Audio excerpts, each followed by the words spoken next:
Καλημέρα σε όλους και καλώς ήρθατε στο 12ο Διεθνές Συμπόσιο Θεσσαλονίκης με τίτλο «Το δίλημμα του Προμηθέα. Οι εφαρμογές τεχνητής νοημοσύνης στην καθημερινή ζωή». Καταρχάς, ευχαριστούμε ιδιαίτερα που είστε παρόντες σήμερα εδώ. Η πρόβλεψη από τις εγγραφές ήταν να έχουμε ένα full house Ολύμπιον σήμερα, αλλά δυστυχώς οι καιρικές συνθήκες δεν το επέτρεψαν. Παρ' όλα αυτά, βιντεοσκοπούμε την εκδήλωση και θα την προβάλλουμε και διαδικτυακά και τηλεοπτικά. Ήδη νομίζω ότι από χθες στην πόλη μας μπορούμε να φανταστούμε και οι στάντες της εφαρμογής τεχνητής νοημοσύνης. Ένα υπερσύγχρονο μετρό και επίσης η ενδυνάμει πρόβλεψη καιρικών καταστροφών. Σε αυτό το σημείο θα ήθελα να καλέσω τον πρόεδρο της πολιτιστικής εταιρείας, τον κύριο Σταύρο Ανδρεάδη, για ένα χαιρετισμό.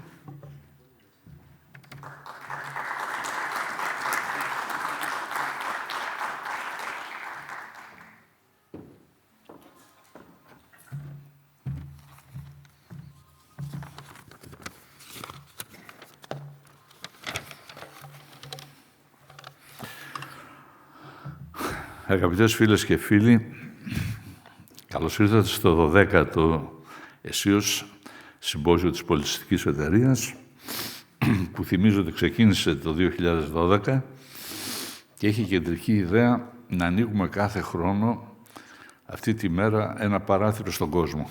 Δηλαδή να βλέπουμε πράγματα τα οποία γίνονται έξω από τον άμεσο χώρο που ο καθένας μας ζει και τα οποία όμως είναι βέβαιο ότι επηρεάζουν ήδη και θα επηρεάσουν πολύ περισσότερο τα επόμενα χρόνια τη ζωή όλων μας. Την περσινή χρονιά, στο 11ο Συμπόσιο, ασχοληθήκαμε για πρώτη φορά με την τεχνητή νοημοσύνη. Τέθηκαν κάποια θέματα που αφορούν αυτή την πραγματικά συγκλονιστική εξέλιξη. Νομίζω όσοι ήσασταν εδώ θα θυμάστε ότι είχε μια εξαιρετική επιτυχία το συμπόσιο αυτό. Προκάλεσε πολύ μεγάλο ενδιαφέρον και έτσι μας ζητήθηκε να ευαθύνουμε, να μπούμε δηλαδή περισσότερο σε συγκεκριμένες εφαρμογές της τεχνητής νοημοσύνης για να καταλάβουμε καλύτερα πώς αυτό το πράγμα που ήδη έχει ξεκινήσει, που είναι εδώ, επηρεάζει σε όλο τον πλανήτη τις ζωές των ανθρώπων. Θα ήθελα, αντί για άλλη εισαγωγή, να σας διαβάσω ένα κείμενο που εμένα πραγματικά μου έκανε τρομερή εντύπωση. Είναι ο πρόλογος από ένα βιβλίο που κυκλοφόρησε μόλις τον Οκτώβριο του 24, δηλαδή δύο μήνες πριν, και λέγεται «Το επερχόμενο κύμα». Είναι γραμμένο από τον Μουσταφά Σουλεϊμάν, που είναι ο Διευθύνων Σύμβουλος της Microsoft Artificial Intelligence και θεωρείται διεθνώς ένας από τους κορυφαίους ανθρώπους στον χώρο αυτό. Κοιτάξτε τι γράφει αυτό το κείμενο. Στα χρονικά της ιστορίας του ανθρώπου υπάρχουν στιγμές που καταγράφονται σαν σημεία καμπής, διαστήματα στα οποία η μοίρα της ανθρωπότητας φαίνεται να ισορροπεί σε τεντωμένο σκηνή. Η ανακάλυψη της φωτιάς, η εφεύρεση του τροχού, τη θάσευση του ηλεκτρισμού. Όλες αυτές ήταν στιγμές που μεταμόρφωσαν τον ανθρώπινο πολιτισμό, μεταβάλλοντας οριστικά την πορεία της ιστορίας. Και τώρα στεκόμαστε στο χείλος ακόμα μιας τέτοιας στιγμής, καθώς βρισκόμαστε μπροστά στη γιγάντωση ενός επερχόμενου τεχνολογικού κύματος, το οποίο περιλαμβάνει τόσο την προηγμένη τεχνητή νοημοσύνη, όσο και την βιοτεχνολογία. Ποτέ άλλοτε δεν έχουμε σταθεί μάρτυρες τεχνολογιών με τέτοιες μεταμορφωτικές προοπτικές, ικανές να διαμορφώσουν τον κόσμο μας με τρόπους οι οποίοι προκαλούν ταυτόχρονα θαυμασμό και δέος. Από τη μια μεριά, τα ενδεχόμενα ωφέλη αυτών των τεχνολογιών είναι ευρύτατα και βαθύτατα. Με την τεχνητή νοημοσύνη θα μπορούσαμε να ξεκλειδώσουμε τα μυστικά του σύμπαντος, να θεραπεύσουμε ασθένειες που μας ταλαιπωρούν εδώ και πολύ καιρό, να δημιουργήσουμε νέες μορφές τέχνης και πολιτισμού που δοκιμάζουν τα όρια της φαντασίας. Μέσα από τη βιοτεχνολογία θα μπορούσαμε να δημιουργήσουμε μορφές ζωής, ώστε να αντιμετωπίσουμε ασθένειες και να μεταμορφώσουμε τη γεωργία, δημιουργώντας έναν κόσμο ο οποίος θα είναι υγιέστερος και παράλληλα περισσότερο βιώσιμος. Από την άλλη πλευρά όμως, η ενδεχόμενη κίνδυνη αυτών των τεχνολογιών είναι εξίσου πολυδιάστατη και σοβαρή. Με την τεχνητή νοημοσύνη θα μπορούσαμε να δημιουργήσουμε συστήματα που βρίσκονται έξω από τον έλεγχό μας και να καταλήξουμε στο έλεος αλγόριθμων, τους οποίους δεν κατανοούμε. Μέσα από τη βιοτεχνολογία θα μπορούσαμε να χειραγωγήσουμε τα δομικά στοιχεία της ίδιας της ζωής, προκαλώντας ενδεχομένως ανεπιθύμητες συνέπειες τόσο για τα άτομα όσο και για ολόκληρα οικοσυστήματα. Καθώς βρισκόμαστε σε αυτό το σημείο καμπής, ερχόμαστε αντιμέτωποι με μια επιλογή. Μια επιλογή ανάμεσα σε ένα μέλλον ασύγκριτων προοπτικών και ένα μέλλον αδιανόητων κινδύνων. Η μοίρα της ανθρωπότητας ισορροπεί σε τεντωμένο σκηνή και οι αποφάσεις που θα πάρουμε μέσα στα επόμενα χρόνια και δεκαετίες θα καθορίσουν το κατά πόσο θα σταθούμε αντάξει των προκλήσεων που πηγάζουν από αυτές τις τεχνολογίες ή αν θα πέσουμε θύματα των κινδύνων τους. Όμως, σε αυτή τη στιγμή που κυριαρχεί η αβεβαιότητα, ένα πράγμα είναι βέβαιο. Η εποχή της προηγμένης τεχνολογίας βρίσκεται ήδη εδώ και πρέπει να είμαστε έτοιμοι να αναμετρηθούμε τοπικά με τις προκλήσεις της. Και τελειώνοντας το κείμενο αυτό, γράφει ο συγγραφέας. Το παραπάνω κείμενο που αναφέρεται σε συναισθήματα, φόβους και ελπίδες ανθρώπων είναι συνταγμένο από μια μηχανή τεχνητής νοημοσύνης. Καταλαβαίνετε, αγαπητοί φίλοι, ποιο είναι το σκηνικό μέσα στο οποίο αυτή τη στιγμή καλούμαστε να δράσουμε και να ζήσουμε. Τα όσα θα ακούσουμε από τους διακεκριμένους ομιλητές που θερμά ευχαριστούμε για την παρουσία τους εδώ, θα μας δώσουν μια εικόνα της θετικής πλευράς όλων αυτών των πραγμάτων. Ας προσπαθήσουμε να καταλάβουμε καλύτερα και να δούμε τι είναι αυτό που διαγράφεται μπροστά μας. Σας ευχαριστώ πολύ για την παρουσία σας.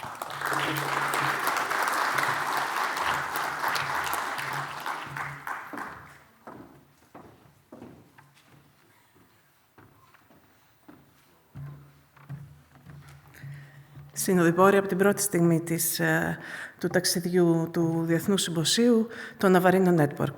Καλώ τον εμπνευστή και ιδρυτή του Navarino Network, τον κύριο Κερίδη, για το χαιρετισμό.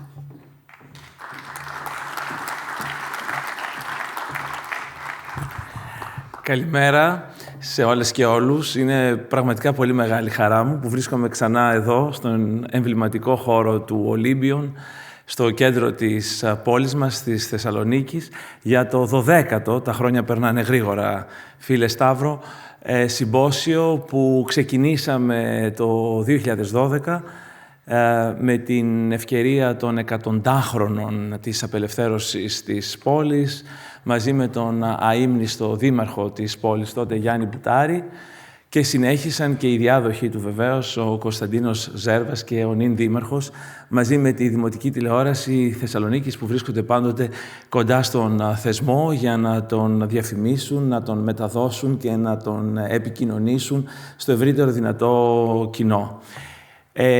Χθες ήταν μια πολύ μεγάλη μέρα για την πόλη.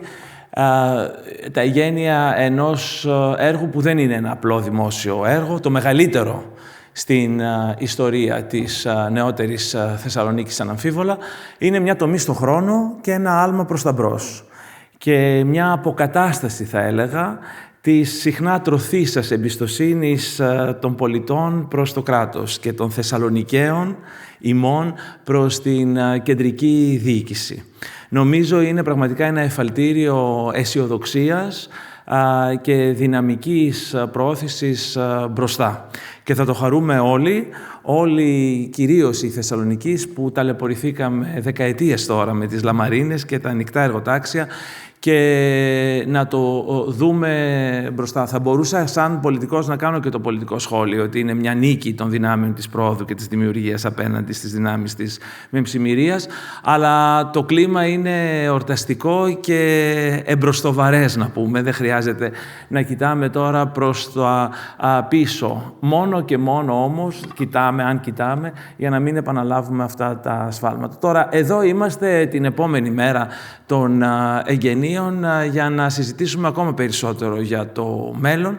Είχαμε πάνω από 700 εγγραφές που δείχνει ακριβώς το πόσο θεσμός έχει γίνει αυτό το συμπόσιο, ιδίως για τους νέους ανθρώπους της πόλης, τη σπουδάζουσα νεολαία. Η Θεσσαλονίκη είναι, παραμένει η μεγάλη φοιτητούπολη της πατρίδας μας, με το μεγαλύτερο πανεπιστήμιο, τα Απιθύτα, και βεβαίως και άλλα πανεπιστημιακά ιδρύματα γύρω από αυτά. Όλοι εμείς απόφοιτοι ή διδάσκοντες ή γύρω από αυτά. Για μένα είναι ιδιαίτερη χαρά που επιστρέφω στον τόπο μου, διότι τα τελευταία χρόνια εκλέγομαι βεβαίως στην Αθήνα βουλευτής, αλλά είναι μια πολύ έτσι γλυκιά και ζεστή αφορμή και ευκαιρία να ξαναβρίσκομαι πίσω με αγαπημένους φίλους και πρόσωπα για να προχωρήσουμε την πόλη μας μπροστά.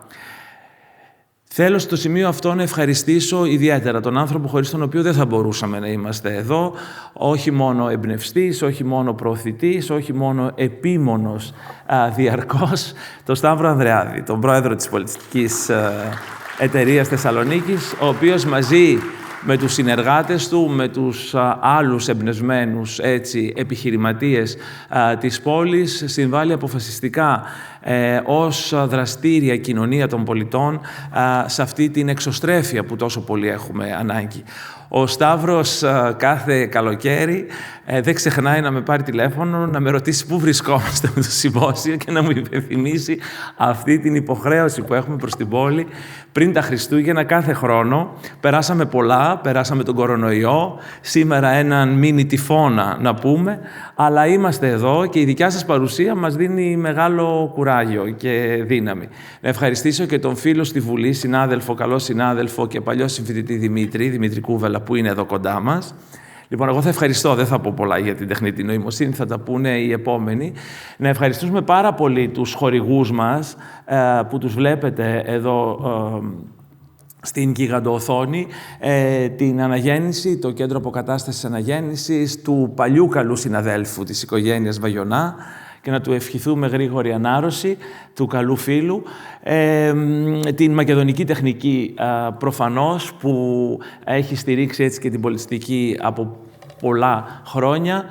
Το Θέsin Tech, την καινούρια αυτή πρωτοβουλία με μπροστάρι τον φίλο Νίκο Ευθυμιάδη, που έχει υπάρξει υπερδραστήριο στην τοπική κοινωνία όλα αυτά τα χρόνια. Βεβαίως το ACT, το μεγάλο Αμερικανικό Κολέγιο Θεσσαλονίκης, πολύ είμαστε απόφοιτοι αυτού του εμβληματικού ιστορικού σχολείου, ίσως του καλύτερου στην Ελλάδα, όπως λέμε συχνά στην Αθήνα, με τον πρόεδρο τον Πάνο τον Βλάχο, και βεβαίως το σύνολο των μέσων της δημοτικής τηλεόρασης και ραδιοφωνίας της πόλης, που συνεχίζουν να παρέχουν ενημέρωση σε αυτούς τους δύσκολους καιρούς. Και βέβαια δεν θα μπορούσα να ξεχάσω τον συνοδοιπόρο σε όλη αυτή την προσπάθεια. Θα μας μιλήσει σε λίγο ο εκπρόσωπος του, το Konrad Adenauer Stiftung, το Ίδρυμα Konrad Adenauer, με το πολύ βαρύ όνομα του πολύ μεγάλου αυτού Γερμανού μεταπολεμικού ηγέτη Adenauer, το οποίο έχει ανοίξει εδώ και 10 χρόνια τα γραφεία του ξανά στην Αθήνα και μας βοηθάει όλα αυτά τα χρόνια, από την πρώτη στιγμή, στο πλαίσιο έτσι μιας στενής ελληνογερμανικής συνεργασίας που τόσο πολύ χρειαζόμαστε εδώ. Και βέβαια η πολιτιστική, το Ναβαρίνο, όλα αυτά τα χρόνια είμαστε μαζί. Τώρα, στο Ναβαρίνο, ο πρόεδρος και διευθύνων σύμβουλος είναι η κυρία Σαράντη από το 19 και μετά την εκλογή μου, η πρόεδρος του ΣΒΕ. Εδώ κάθεται σεμνά και ταπεινά στη δεύτερη, μάλιστα, σειρά. Το λέω απλώς για όλους. Χαίρομαι πραγματικά πάρα πολύ που είσαστε εδώ. Ευχαριστούμε πάρα πολύ όσους ταξίδεψαν, κάποιοι από πολύ μακριά, από την πολύ μακρινή Καλιφόρνια, το Stanford, όπου γίνονται πράγματα και θαύματα στον χώρο της τεχνολογίας, αλλά και άλλους που ήρθαν από όλη την Ελλάδα, από την Ευρώπη. Κάποιοι θα συνδεθούν διαδικτυακά. Ήταν να έχουμε τον καλό φίλο Ανδρέα Σταυρόπουλο, για παράδειγμα, ο οποίος κάνει εξαιρετική δουλειά στη τεχνητή νοημοσύνη. Είχε μια μεγάλη εκδήλωση προχθές το Σταύρος Νιάρχος με τον Πρωθυπουργό, μια συνομιλία οι δυο τους. Δυστυχώς είναι στο Λονδίνο, θα συνδεθεί μαζί μας με Zoom. Τελευταία στιγμή ο Πρωθυπουργός του ζήτησε να είναι στην αυριανή συνάντηση που έχουμε με τον Τόνι Μπλερ για την τεχνητή νοημοσύνη στο Λονδίνο. για αυτή τη συνομιλία που θα κάνουν σε δημόσιο χώρο εκεί. Αλλά σήμερα θα τον έχουμε εδώ στη συνέχεια με την Kristin. Θα συνδεθούμε και θα μιλήσουμε. Έχουμε 2 πάνελ. Το πρώτο στις εφαρμογές της τεχνητής νοημοσύνης, όπως βλέπετε και στον τίτλο, και το δεύτερο στα ευρύτερα ζητήματα που αυτή θέτει για την πολιτική και για την κοινωνία, με ένα ενδιάμεσο διάλειμμα με πάρα πολλά φαγητά. Εδώ πέρα τώρα ήταν για περισσότερα άτομα, λοιπόν, και καφέ. Έχουμε πολύ ωραία πράγματα να πούμε. Σας ευχαριστώ εσάς τους γενναίους που αψηφίσατε τα μποφόρ και την καταρακτώδη βροχή και βρεθήκατε εδώ κοντά μας. Εμείς θα συνεχίσουμε και του χρόνου και όλα τα χρόνια που έρχονται, όσο ο Σταύρος εδώ αντέχει σε αυτή την προσπάθεια, για να συζητούμε τα μεγάλα και τα σημαντικά που μας επηρεάζουν όλους. Σας ευχαριστώ πάρα πολύ. Να έχουμε ένα πολύ όμορφο και ζεστό πρωινό. Και καλώ τώρα στο βήμα, εγώ, εσύ, ναι, τον φίλο Λευτέρη, για έναν σύντομο χαιρισμό από μεριάς του Αντενάουερ. Πριν ξεκινήσουμε.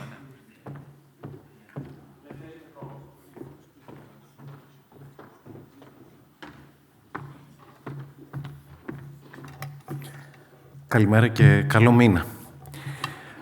Αξιότιμοι προσκεκλημένοι, κυρίες και κύριοι, εκ μέρους του Ιδρύματος Konrad Adenauer, θα ήθελα να σας καλωσορίσω στο σημερινό Διεθνές Συμπόσιο Θεσσαλονίκης για την τεχνητή νοημοσύνη. Εδώ στη Θεσσαλονίκη, μια πόλη με πλούσια ιστορία και ιδιαίτερα δυναμικό παρόν. Η τεχνητή νοημοσύνη δεν είναι πλέον το μέλλον, είναι το παρόν μας. Καθώς επηρεάζει την οικονομία, την κοινωνία και την καθημερινότητά μας, το ζήτημα της ανάπτυξης και της χρήσης της, με υπευθυνότητα όμως, καθίσταται πιο επίκαιρο από ποτέ. Στόχος μας σήμερα είναι να αναδείξουμε τις ευκαιρίες που προσφέρει η τεχνητή νοημοσύνη, αλλά και να συζητήσουμε τις προκλήσεις που προκύπτουν από την ηθική διάσταση της τεχνολογίας μέχρι την πολιτική της εφαρμογή. Το Ίδρυμα Konrad Adenauer που εκπροσωπώ και φέρει το όνομα του, και το όραμα του πρώτου καγκελάριου της μεταπολεμικής Γερμανίας, δεσμεύεται να προωθεί τη δημοκρατία, την καινοτομία και τη συνεργασία. Μέσα από δράσεις, όπως το Συμπόσιο που βρισκόμαστε σήμερα, επιδιώκουμε να ενθαρρύνουμε το διάλογο για το πώς η τεχνολογία μπορεί να υπηρετεί τον άνθρωπο, χωρίς να τον αποξενώνει ή να τον περιορίζει. Θέλω να ευχαριστήσω θερμά τους διοργανωτές του Συμποσίου, την Πολιτιστική Εταιρεία και το Δίκτυο Ναβαρίνο, φυσικά τους ομιλητές και τις ομιλήτριες και όλους εσάς που βρίσκεστε εδώ σήμερα υπό τις δύσκολες αυτές συνθήκες. Σας καλώ να αξιοποιήσετε αυτή την ευκαιρία για να ανταλλάξετε απόψεις, να δημιουργήσετε νέες συνεργασίες και να φανταστείτε μαζί μας ένα κόσμο όπου η τεχνολογία και οι ανθρωπιστικές αξίες βαδίζουν χέρι-χέρι. Σας ευχαριστώ και εύχομαι σε όλους μας ένα παραγωγικό και εμπνευσμένο συνέδριο.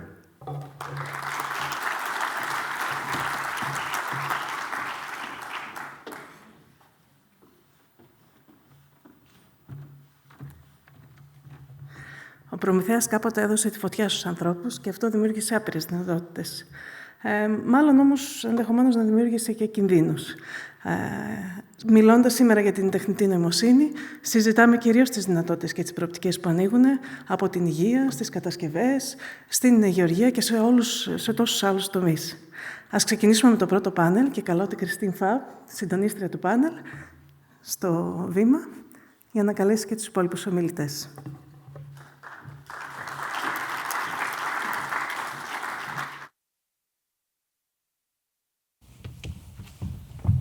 Ωραία, καλημέρα σας όλους.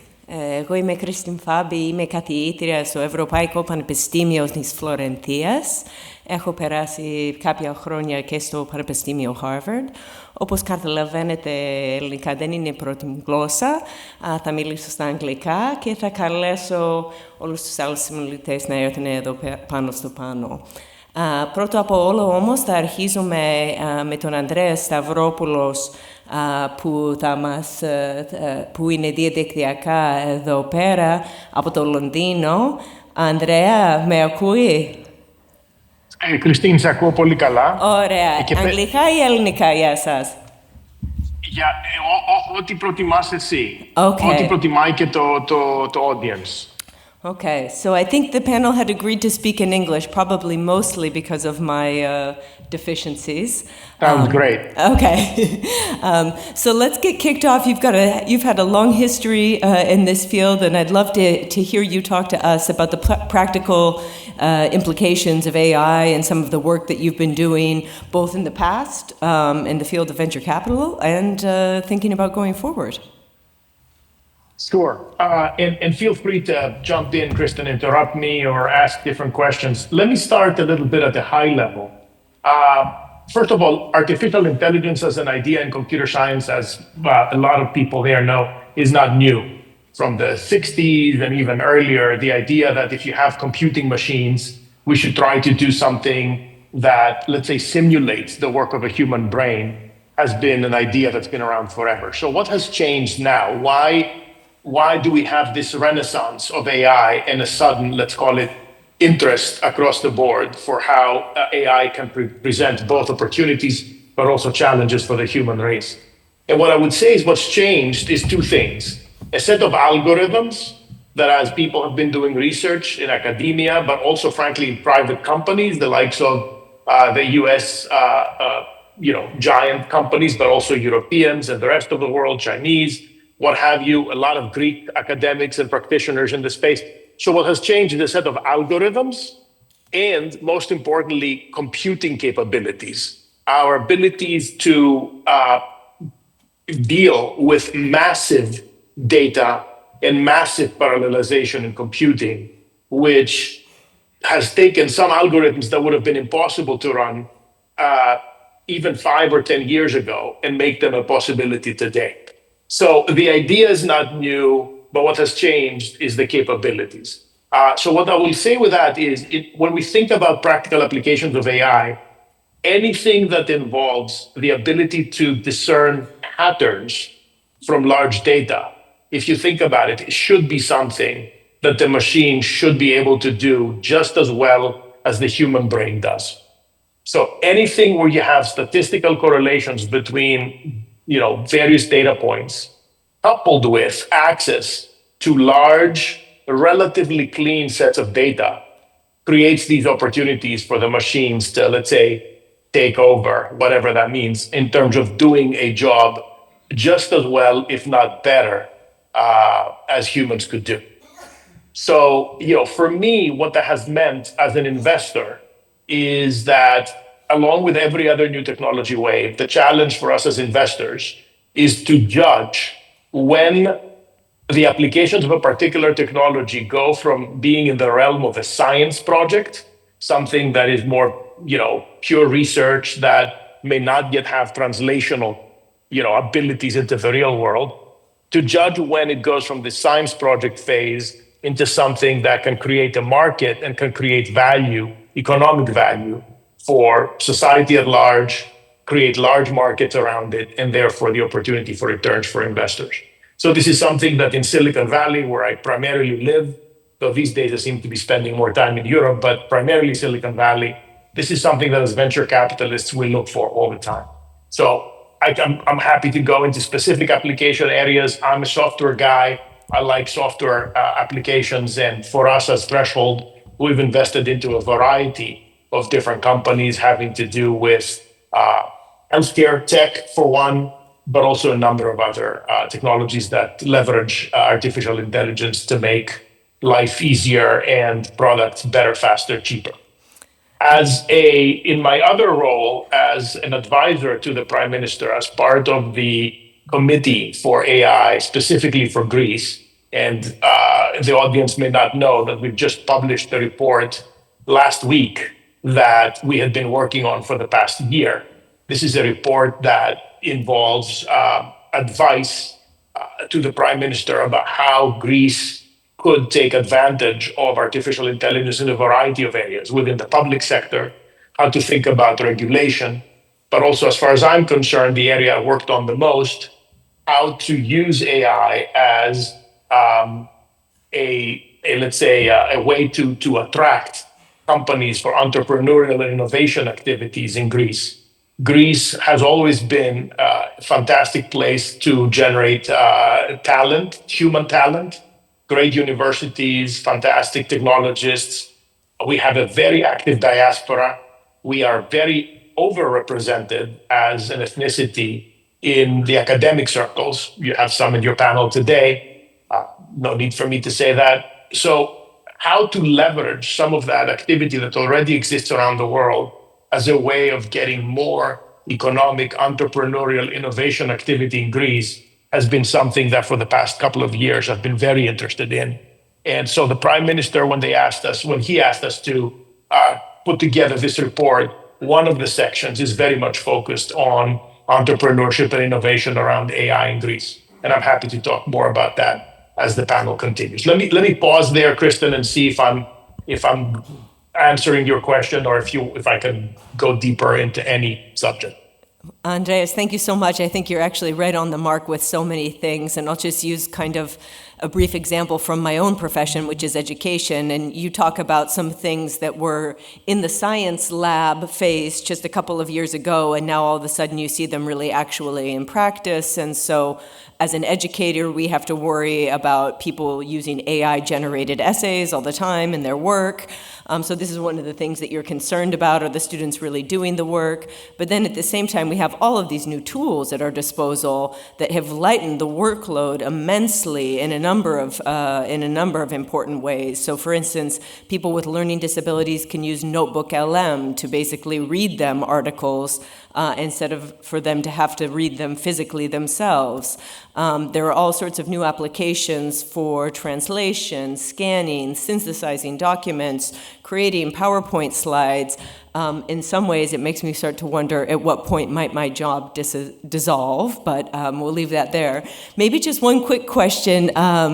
In terms of some of the most exciting practical applications that you're seeing, where we can now take these algorithms and harness these sorts of big, clean sets of data, could you maybe talk about one or two of the most exciting applications from an investor's point of view? And then I'm going to ask you about a couple of the top-line findings from this really amazing report that you've just put together for the Prime Minister's office. Sure. So on specific applications, I can actually combine a little bit of the two, because there are three particular vertical areas in the Innovation and Entrepreneurship report where we recommended that Greece focus. It's very difficult to be broad and focus on every single application area for artificial intelligence. So as far as we were concerned, we thought that Greece could develop already have a vertical comparative advantage in a couple of different areas. One of them is healthcare, and we can talk about why we think that for Greece. But healthcare also happens to be an area where I think the impact of artificial intelligence, especially on the diagnostic side, is already bearing fruit.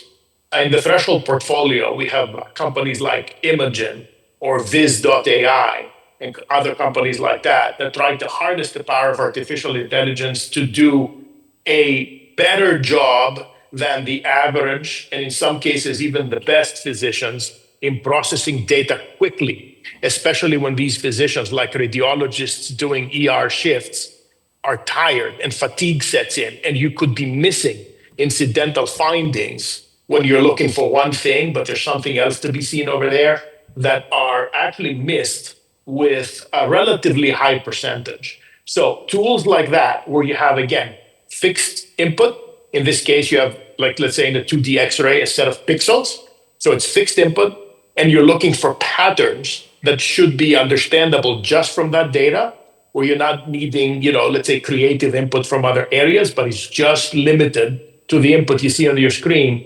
The machine actually does better than humans today in being able to diagnose incidental findings like that. So areas like that are having immediate implications today.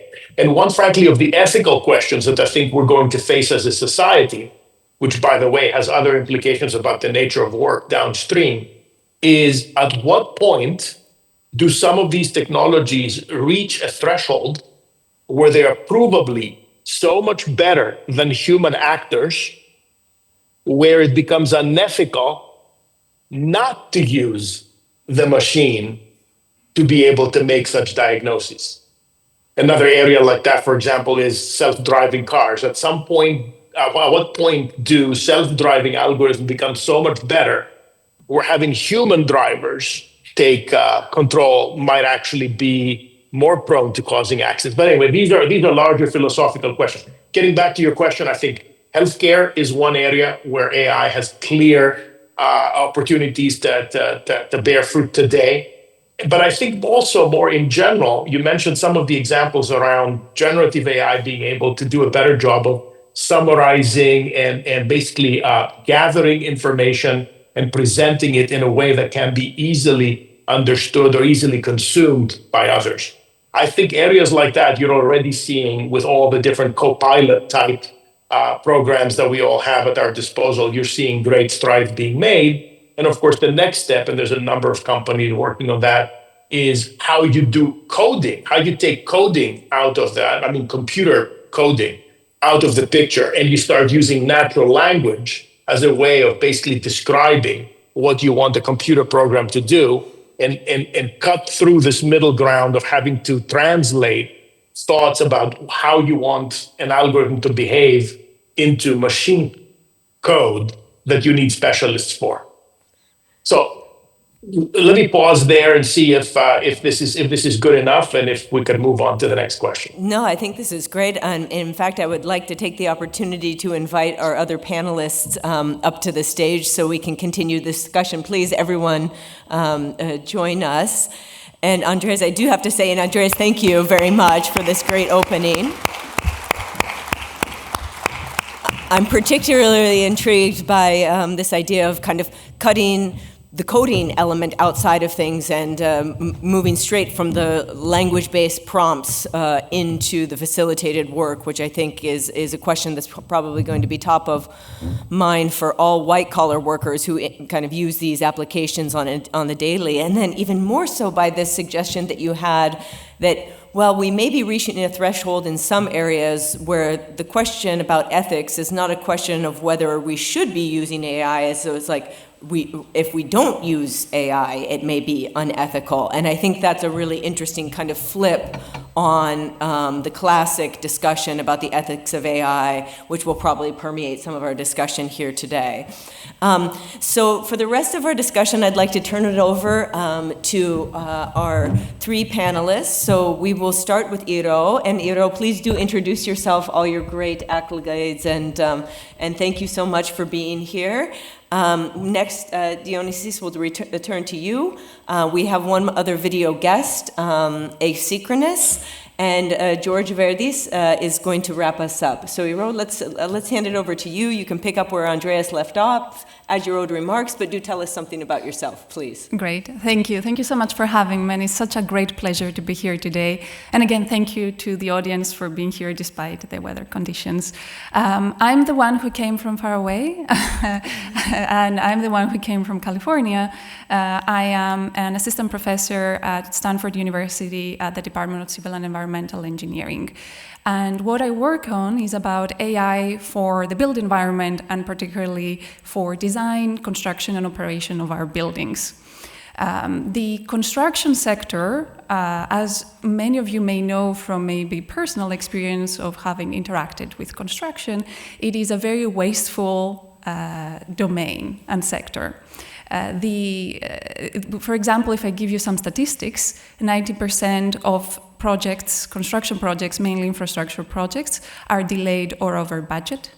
About 50% of the work rework that is happening on construction sites is due to poor quality control. So essentially, we do not know exactly how well we are building, and we have to redo it. About 95% of recyclable materials in construction is actually going to landfill, and we're not reusing them or recycling them. So these are just a few statistics showing how wasteful this industry is. And I don't only know these statistics from books or research, but I also know it from personal experience, as I was working for a few years as an architect here in Greece, and I have seen all these inefficiencies firsthand. Also, my parents worked as engineers, and as a kid, I also saw it very well. So I have a lot of experience with the issues that exist in this industry. Now, the question is, why do we see these issues in construction? There is this McKinsey diagram that shows that construction and productivity in construction actually over time, over the decades, has going down instead of up, where we see manufacturing as the opposite side that is actually going exponentially up in its productivity. Another one would think, why is this happening? However, there are many reasons why construction is experiencing these issues. First of all, we are talking about issues in digitization. It is extremely hard to create feedback loops where one could know what is happening right now in my construction. How much have I built? Have I built it correctly or not? To give you an idea, contractors go around a construction site and are just visually assessing, that's about 30% done here, instead of actually having very quantifiable information in their hands. Then there are a lot of stakeholders in the construction from many different expertise levels. So we have the owner, we have the project manager, we have the contractor, we have the subcontractors, we have the construction workers, all of them that have very contradicting stakes within this domain, within this industry. And so it is hard to be able to balance everything together. And in addition to that, it's an industry that is extremely important and risk-averse in that sense. If something goes wrong, there could be very bad repercussions. And as such, any kind of introduction of new technology, if it does not fit existing processes in construction, and if it does not give immediately very good results, is not going to be easily implemented. And so we see these issues with not that much automation in construction. At Stanford, I lead the research group of gradient spaces, where we're actually researching how we can increase digitization and the use of artificial intelligence in construction. And particularly, we're looking at it from the use of visual data, such as images or 3D data, like 3D point clouds, or computer-aided design data, and how we can use these algorithms to automate fully or partially many of these aspects of construction, from understanding mainly what you have in your buildings, what exists right now, what has been built, what has changed, what is that, where is it located, how does it connect with other elements. Information that is crucial both during construction, but also affecting the next life cycle stages of the building, such as the operation for preventative maintenance or emergency maintenance, but also further down the line to be able to implement circular construction. Similar to circular economy principles, circular construction is about being able to reuse or reutilize materials from existing buildings to build new buildings, or as much as possible prolong the life cycle of a building without being able to demolish it. I've done several research on this, which I'm happy to elaborate more, but I want to conclude by saying that being a faculty, part of my job is also to teach the new generations, going a little bit to education that we discussed before. And as part of my job and what is my personal mentality is that we need to introduce to students a lot of these technologies. They don't always, all of them, need to know all the technical details behind it, but they need to understand input, output, limitations, behavior, such as when they go and work in the future in a company and somebody knocks their door and tells them, I have the best AI solution that you can ever imagine, and this is what it does. They know to critically assess it and ask the right questions and understand how it can be implemented in their own organization. And with what is very interesting is that with these new era that exists right now in AI, of all the large visual linguistic multimodal models out there that are able to use natural language or images to actually perform, sometimes in superhuman capabilities of understanding the world, a new era has started. And we can see that now, instead of having things working only in the lab, we can actually have them generalize and work in the real world. So it is really a very new opportunity. And I think that now we're going to see a lot of boom in many applications that are scalable and applicable today in the real world in society. And as part of my education program and the courses I am teaching, I am also highlighting a lot and putting a lot of emphasis on aspects such as ethics. What does it mean? How does it people are affected and stakeholders? Data, transparency, privacy, and similar considerations. Eero, well, thank you very much. Let's give Eero a round of applause. It's so interesting to me as a non-expert to hear about all of these efficiency gains that are probably able to be made, and not just efficiency gains in terms of more productivity, but better productivity with circular economies and thinking about the reuse and climate and some of these issues that we're so concerned about. The other thing that I love that you said was that not everybody's going to become an AI investor, like our friend Andreas on the screen, not knowing the intricacies of these companies. Not everybody is going to become an AI entrepreneur. But what we do need to have is literacy, both about the input, the output, and an ability to effectively evaluate that and think about some of the trade-offs and choices. And as an educator, we're really lucky to have you here guiding us through some of that thinking. I really like the practical applications you brought to the table as well. Dionysis, can I turn to you for an introduction of some of your important work and practical implications for AI in your field? Yep. Thanks a lot. I'm Dionysis Bochtis. I'm director here in Greece in the Institute of Agri-technology, Bioeconomy and Agri-technology of the CERT. I'm also have positions in Denmark, in Aarhus University, in electrical engineering. And also in Lincoln University in England, I have the chair of agri-robotics there. And also I'm an entrepreneur. I will explain why I'm saying all that. I have found a very successful at the moment agro-intelligence spin-off company. And most importantly of all that, the last years, I'm also a farmer. Why I'm saying all this stuff? Because, okay, we're asking what's the implication of AI, what are the cases, good, bad, optimistic, pessimistic, and so on. But first of all, we have to define what do we mean within this question with the word agriculture. We are talking about the scientific, the science around agriculture. We are talking about the ecosystems of the companies that work around agriculture, or we are talking about the farmer. It's completely different. If you ask me as a scientist, I can say that we are living at the moment, because this will be corrected later, very bad times in the science because of the AI.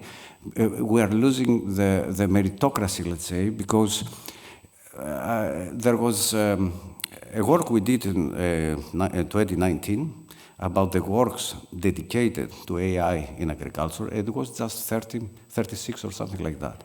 We did exactly the same work on 2022, and it was 740% increase these works. And now we're talking about thousands and thousands of works that we have to doubt, to be a little doubt about the value, the quality of these works, and this is a big problem. Now, if you ask me for the business around all this stuff, yes, we are living great times. There are the times that you can build very nice systems. Of course, here we have the discussion of where this work will go at the end to these big names that we hear every time. And if you ask me as a farmer, the answer is I can take it or leave it. It doesn't matter, actually. But I will explain that in very few minutes. Because in order to understand what happened in agriculture, you have to see the history of agriculture. Everybody knows that the civilization started when the first humans start planting some crops and so on, so they stay around. We have the first villages, we have the cities, and so on. And pretty much the technology there was very primitive, with some stones using as plows or something. After was the first revolution by using the animal power in order to work the land and so on. And the real innovation, let's say, started with the internal engine, the engine of internal combustion. where the agriculture started to be mechanized. That was the greatest revolution within agriculture, the mechanization of agriculture. The second great revolution was during the Green Revolution, as we say. This comes from the biotechnology, let's say, domain. And that was actually the revolution that managed to feed the world, because it increased the latent varieties that produce the yield multiple times of the variables at the time. Of course, this brought at the time the expansion of the agrochemicals. All these industries that everybody blames, that the fertilizers, the agrochemicals, so on, which is not actually true. This is not. I will explain that just after 1 minute. So what we follow there, we follow the economies of scale. So bigger land, larger machines, until these machines reached the physical limits, some physical limits. They could not be any more effective. They could not produce more work. And where was that physical limit? It's very simple. It was the soil. If you build a very big machine, then the soil compaction is very heavy, and the cost of regenerate the soil in the initial situation, it is higher than the earnings that you have of the effectiveness of this specific machine. It's very simple. So, what was the turn at that point? The turn was that, okay, we cannot make the machines more effective, but we can make them more efficient. It's the difference between do the right thing and do the thing right, as we say. So then came the automation. And there came the notion of the precision agriculture. What is precision agriculture? Precision agriculture, imagine that here, in the audience, we have 3, 4, 5 people with a flu or something, and we provide antibiotics to anybody of you. This is of limited logic. But this is exactly what happened and still happens in agriculture. That's why I'm saying it is not agrochemicals that provoke this, let's say, environmental impact and so on. It is the way that you use the agrochemicals and the fertilizers and so on. So, but in order to, we had all the tools at that time to implement precision agriculture, so to provide different quantities in different times, in different locations of the field and so on, just like the antibiotics example I just mentioned to you. But in order to do that, there was the problem of the fragmented information. So in order to make, as we say, variable rate application to share the antibiotics differently, the farmer was supposed to use 3, 4, 5, or 10 different software solutions. So then came the new technologies of cloud technologies, where all things are interconnected. This revolution, let's say, because it's really a revolution, provided all the infrastructure for the information between the one software, the second software, the third, and so on, to come all together and provide the decision-making or for the actuator to do the job. So that was actually in agri-technology, let's say, a real revolution. This is what we call mistakenly, let's say, smart agriculture, but this is the notion. Now, when you're going to come to AI now, this is the new thing there.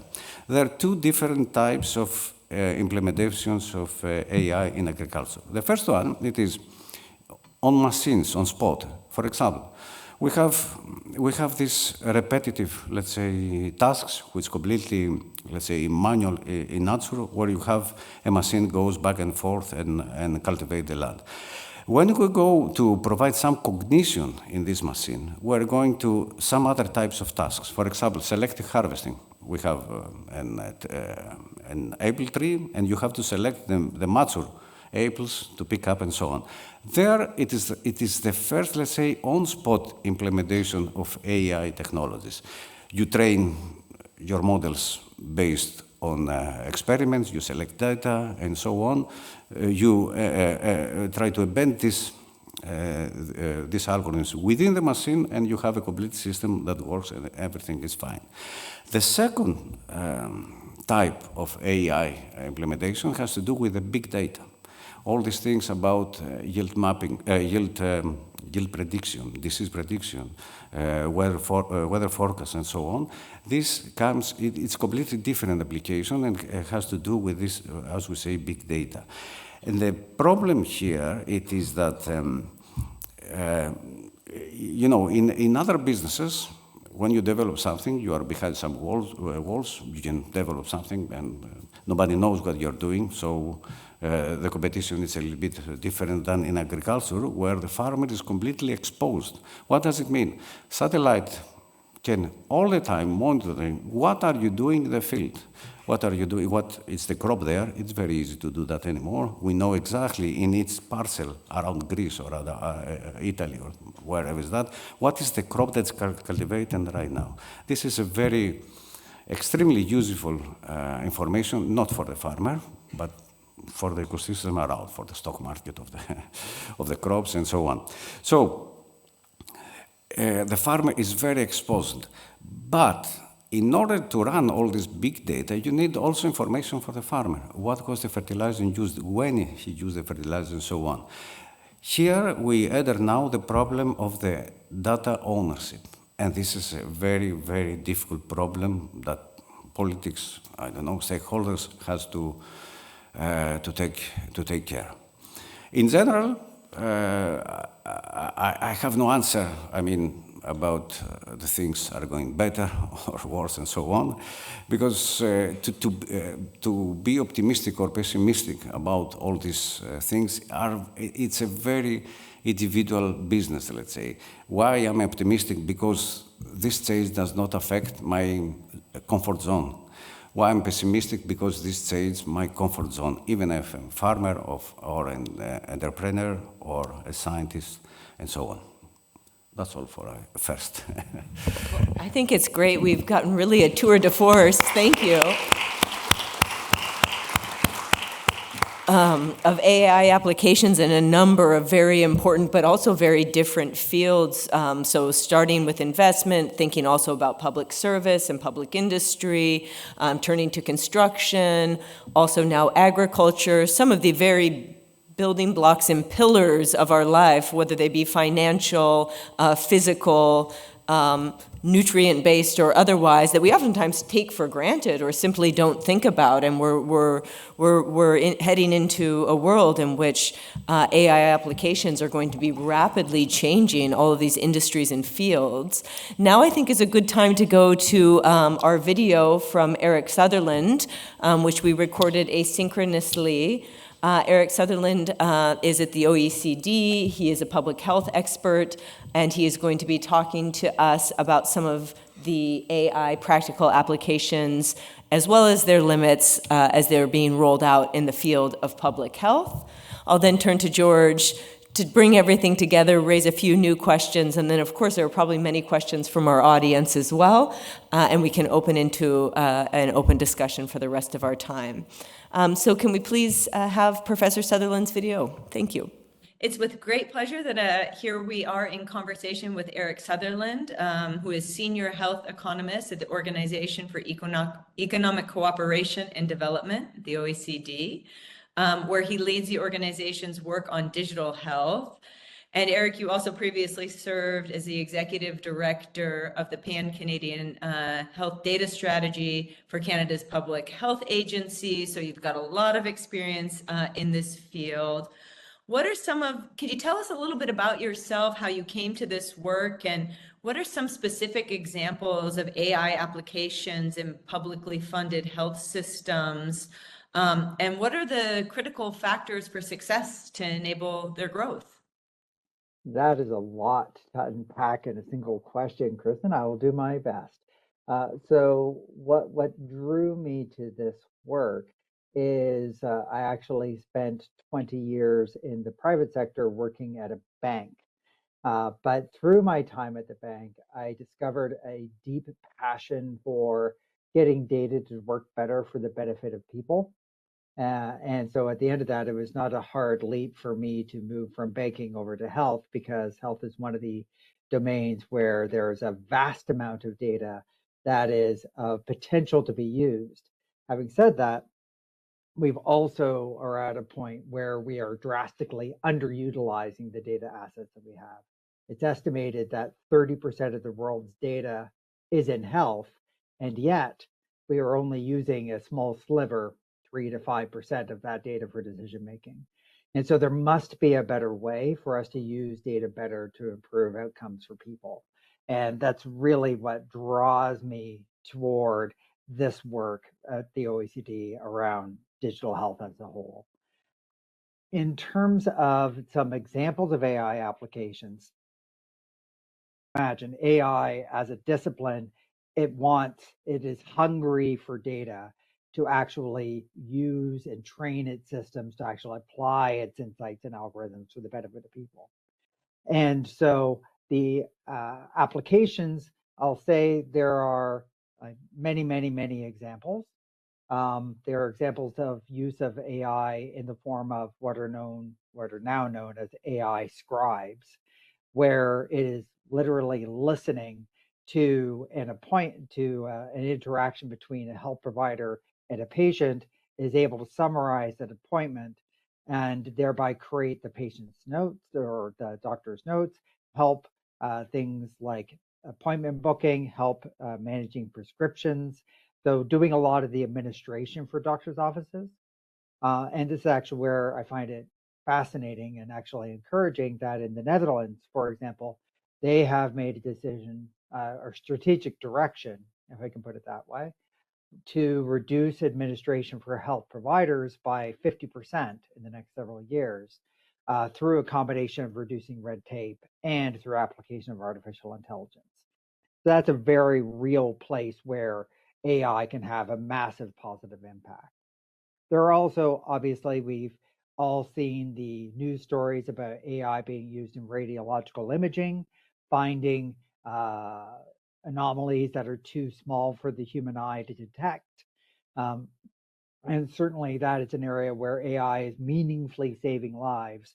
I read a news story earlier this year in Israel, it was last year in Israel, where AI solution had detected an anomaly. The solution alerted the health provider that this is something to be paid attention to. The patient was then notified to urgently go to the ER, and a brain aneurysm was prevented. So AI directly saving person's life. Clear chain of value that's been had there. And then the other one that I would call out, because as much as many countries are trying to put the COVID-19 pandemic behind us, we should not forget the value that artificial intelligence brought to both determining what the plausible vaccinations could actually look like, what the actual the sequencing of the molecules around COVID-19 were. And this is where in areas like antimicrobial resistance, for example, it is also being used to actually determine what are effective antibiotics. So instead of having to test several thousand antibiotics in a lab to see which ones are most efficacious, the AI systems can actually help determine which ones are most likely to be productive and effective, and thereby reduce the experimentation phase significantly, and thereby increase the likelihood of us being able to find better, more durable antibiotics going forward. So those are three general areas. With respect to regulation, I actually believe that the regulatory environment, regulation is in many ways a kindness, because one of the imperatives from a health perspective is safety, has always been safety, and should always be safety. And very clearly defining rules of the road, what are the clear guidelines that we need to have in place in order to assure safe usage of these new tools and technologies that we have, is something that we have a duty to do in health, because our credo is to do no harm. In the same way that health providers' credo is to do no harm, frankly, from a digital health perspective, our same credo is to do no harm. And so within that, there is a need to actually make sure that we are regulating this space, to make sure that safety barriers are there.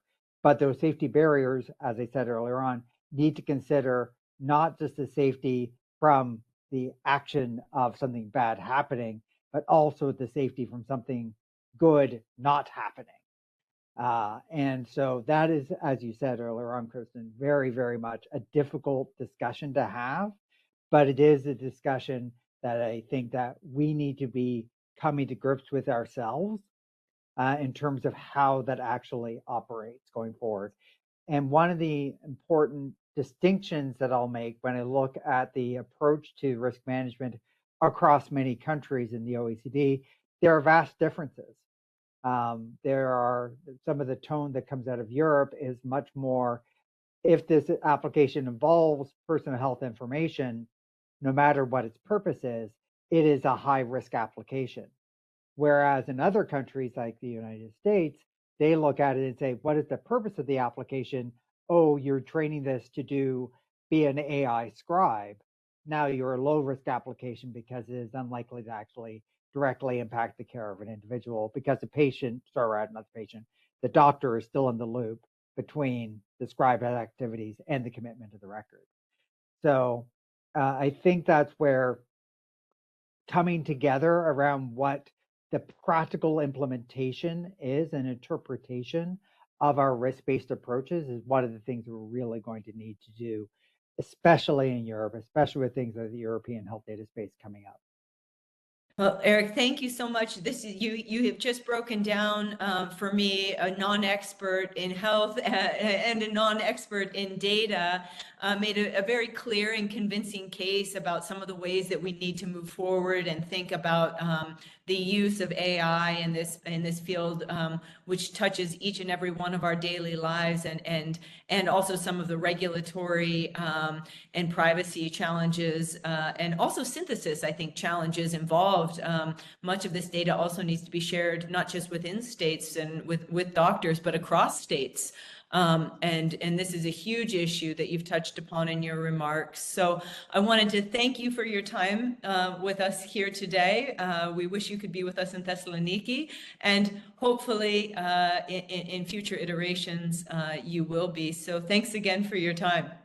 Thank you very much, and I am looking forward to joining you next year if possible.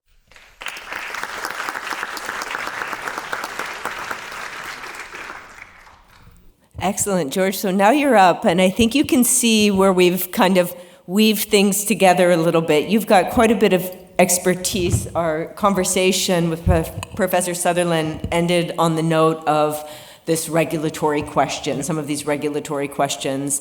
And also, I don't want to cut too much into your second panel, but some of these questions about data sharing, even across borders, which gets us into an environment which is quite naturally geopolitics and geopolitically charged.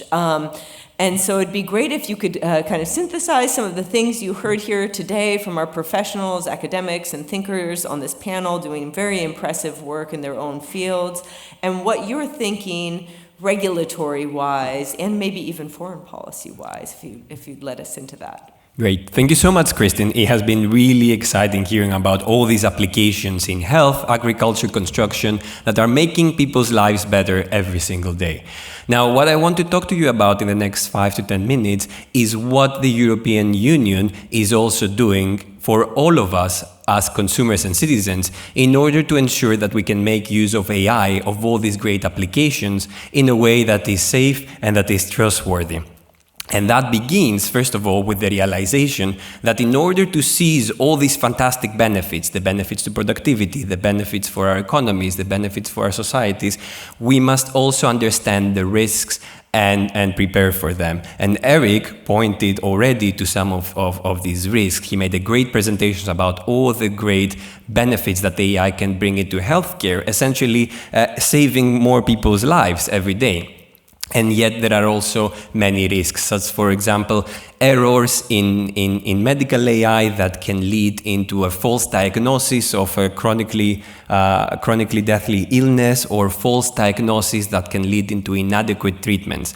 And besides the clinical part, there is also a huge risk to our data privacy as well, because in order to receive services from AI companies in the healthcare sector, we must share with them information about our health history that are very sensitive. And we must make sure that this data is handled very correctly and only for our own benefit, and that it is not repurposed or shared, let's say, with insurance companies, because that can put our own well-being at risk as well. Now, all of this is not to scare us away, of course, but it is to make the case that in order to seize the benefits, we must make sure that companies put AI in the market in a way that is responsible, in a way that is accordance to ethical guidelines and fundamental rights.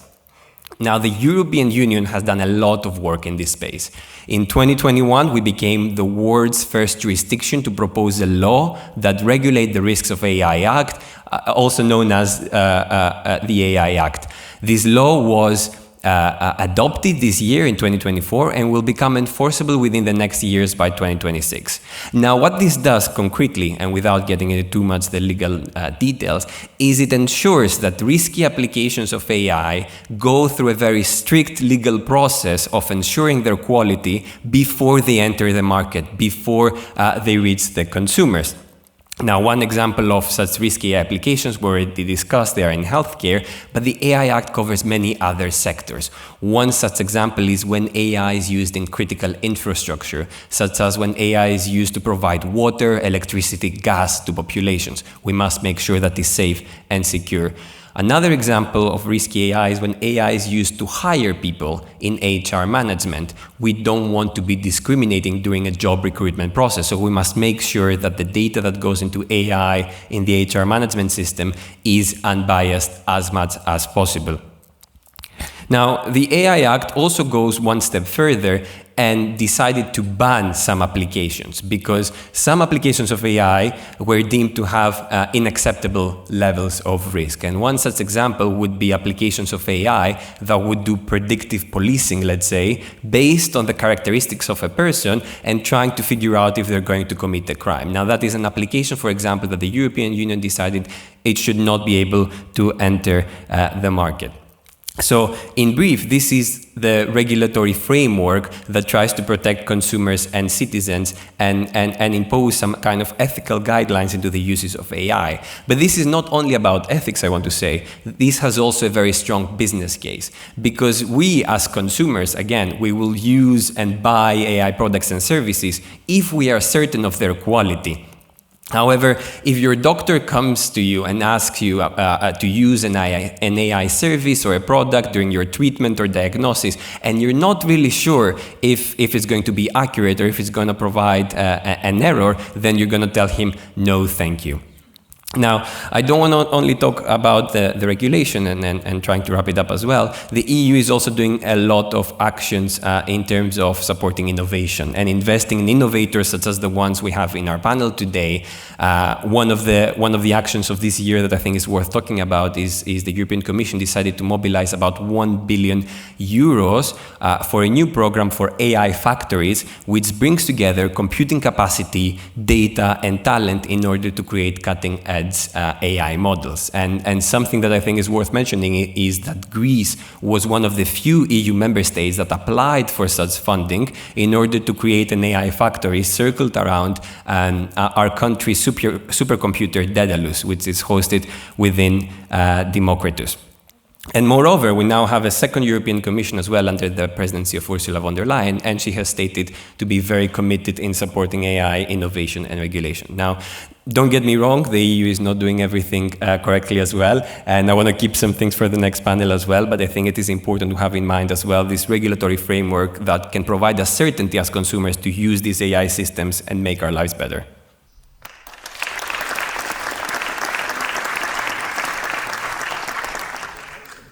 So I'm already starting to see some hands up in the audience. It's a little dark out there, but let me please start with Mr. Keridis here on our left. Ακούγομαι, ναι. Θα καταχραστώ λίγο τον ρόλο μου εδώ ως οικοδεσπότης, αλλά ήταν τόσο ενδιαφέροντα όλα αυτά που ακούσαμε. Καταρχήν, επιτρέψτε μου να καλωσορίσω και τον καλό φίλο και συνάδελφο Στράτο Σιμόπουλο, βουλευτή Θεσσαλονίκης, με την ιδιότητά του ως Προέδρου της Υποεπιτροπής της Ελληνικής Βουλής. Ανδρέα, το λέω σε σένα που είσαι και πιο μακριά. Και είσαστε και φίλοι της Υποεπιτροπής Τεχνολογίας της Ελληνικής Βουλής και μάλιστα είχαμε μια πολύ ενδιαφέρουσα συνεδρίαση προχθές μαζί με την Επιτροπή Ευρωπαϊκών και Εξωτερικών για αυτά τα θέματα. Τώρα, χαίρομαι τόσο πολύ να βλέπω όλα αυτά τα ταλέντα και τα νεότερα ταλέντα της ελληνικής ακαδημαϊκής διασποράς ΙΡΟ. Θα απευθύνω μια ερώτηση στον Ανδρέα. Ανδρέα, αν μου επιτρέπεις, την κάνω στα ελληνικά.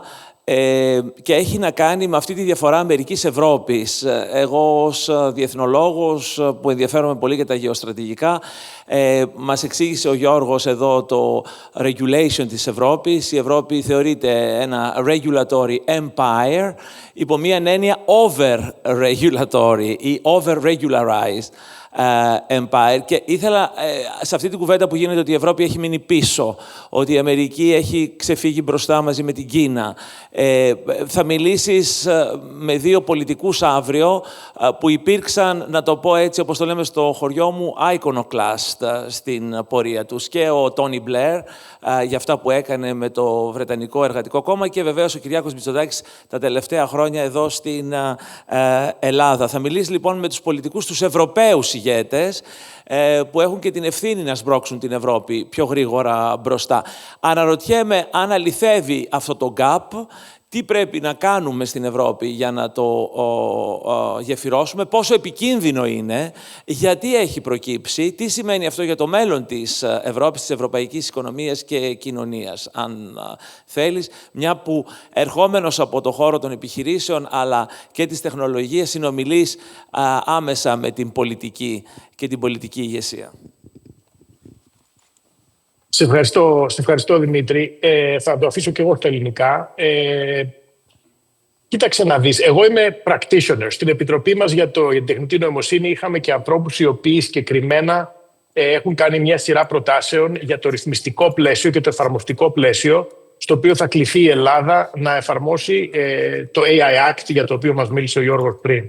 Εγώ καθαρά ως practitioner, προφανώς, αυτό που βάλαμε στη δικιά μας υποεπιτροπή μέσα στο report είναι ότι θα θέλαμε η Ελλάδα να πρωτοστατήσει ως μια χώρα η οποία θα είναι η πιο φύλο business, η πιο φύλο επιχειρηματική και θα έχει το πιο απλό εφαρμοστικό και ρυθμιστικό πλαίσιο μέσα σε αυτά που μας επιτρέπει το AI Act. Και δώσαμε μια σειρά από συγκεκριμένες προτάσεις και συγκεκριμένα παραδείγματα.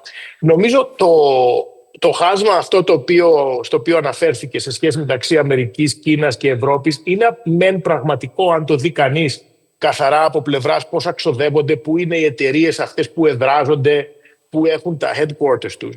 Αλλά στην πραγματικότητα πολλές από αυτές τις εταιρείες είναι πλέον πολυεθνικές. Το ότι δηλαδή η Google έχει στη Γαλλία και στην Ελλάδα, μικρό μεν, αλλά έχει ένα presence. Για μένα αυτό δεν σημαίνει ότι επειδή ξεκίνησε στην Αμερική και επειδή εκεί είναι το χρηματιστήριο στο οποίο είναι listed, ότι αυτό δεν μπορεί και να βοηθήσει άλλες χώρες στην Ευρώπη και συγκεκριμένα και την Ελλάδα. Μία από τις προτάσεις που έχουμε μέσα στην Επιτροπή, μέσα στο report της Επιτροπής, είναι η Ελλάδα να κάνει ό,τι χρειάζεται για να μπορέσει να τραβήξει μεγάλες πολυεθνικές εταιρείες και ευρωπαϊκές και αμερικάνικες και ασιατικές, ό,τι να είναι, που να κάνουν cutting edge δουλειά στην τεχνητή νοημοσύνη για να τις φέρει στην Ελλάδα με ερευνητικά κέντρα συγκεκριμένα. Όχι απλώς για πωλήσεις και για σχέσεις με πελάτες, αλλά για ερευνητικά κέντρα, ώστε να μπορεί να αποτελέσει έναν πόλο έλξης και της διασποράς, αλλά και ανθρώπων οι οποίοι θα είναι νομάδες, ψηφιακοί νομάδες, που θα μπορούν να έρθουν στην Ελλάδα και να έχουν ένα πολλαπλασιαστικό πλεονέκτημα στην κοινωνία μας και στη χώρα μας παραπάνω, γιατί τα οικοσυστήματα τελικά, τα επιχειρηματικά οικοσυστήματα σαν και αυτό του Silicon Valley, τα οποία δίνουν τόσα πολλά προτερήματα και στην οικονομία αλλά και στη γνώση και στην ακαδημία η οποία αναπτύσσεται γύρω τους, ένα από τα πράγματα το οποίο έχουν είναι leading edge research infrastructure από μεγάλες εταιρείες. Και αυτό είναι κάτι το οποίο παρόλο που έχουμε μερικά πολύ καλά παραδείγματα στην Ελλάδα, θα μπορούσαμε να κάνουμε παραπάνω. Και για να μιλήσω για την Ευρώπη, ένα τελευταίο. Το καλό με το AI Act είναι ότι αυτή η προσέγγιση που έχει κάνει, όπως μας είπε και ο Γιώργος, σε σχέση από πλευράς ρίσκου, στο να κατηγοριοποιήσει εφαρμογές σε σχέση με το πιθανό ρίσκο, είναι μια καλή, νομίζω, προσέγγιση, γιατί δεν μας περιορίζει στο τι γίνεται και τι δεν γίνεται σήμερα καθαρά από πλευράς τεχνολογίας. Το θέμα με όλες αυτές τις προσπάθειες του να κάνουμε regulate μια τεχνολογία η οποία είναι ακόμα στη σχετικά πρώιμα στάδια ανάπτυξής της, είναι ότι δεν ξέρουμε αυτά που δεν ξέρουμε.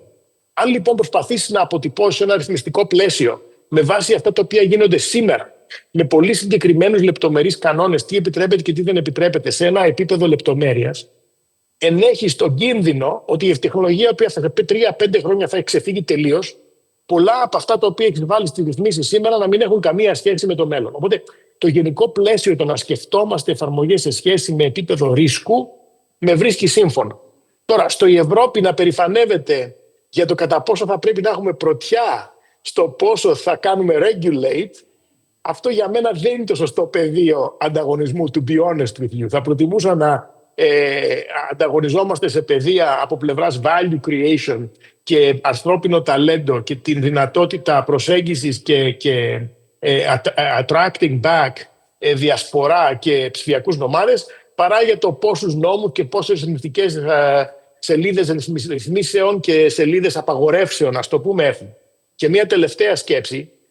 Ένα πράγμα το οποίο αναφέρει και το report της Επιτροπής, το οποίο νομίζω είναι ενδιαφέρον, είναι ότι πρέπει να σταθμίζουμε από τη μία πλευρά την προστασία για πράγματα όπως λέγαμε πριν, προσωπικά δεδομένα, με το, ας το πούμε, δικαίωμα το οποίο έχουμε στο access, στην πρόσβαση στην πληροφορία, η οποία αυτή η πληροφορία τελικά συλλέγεται είτε από το κράτος είτε από τον οποιονδήποτε, με έναν τρόπο που θα μπορούσε να κάνει τη ζωή μας καλύτερη.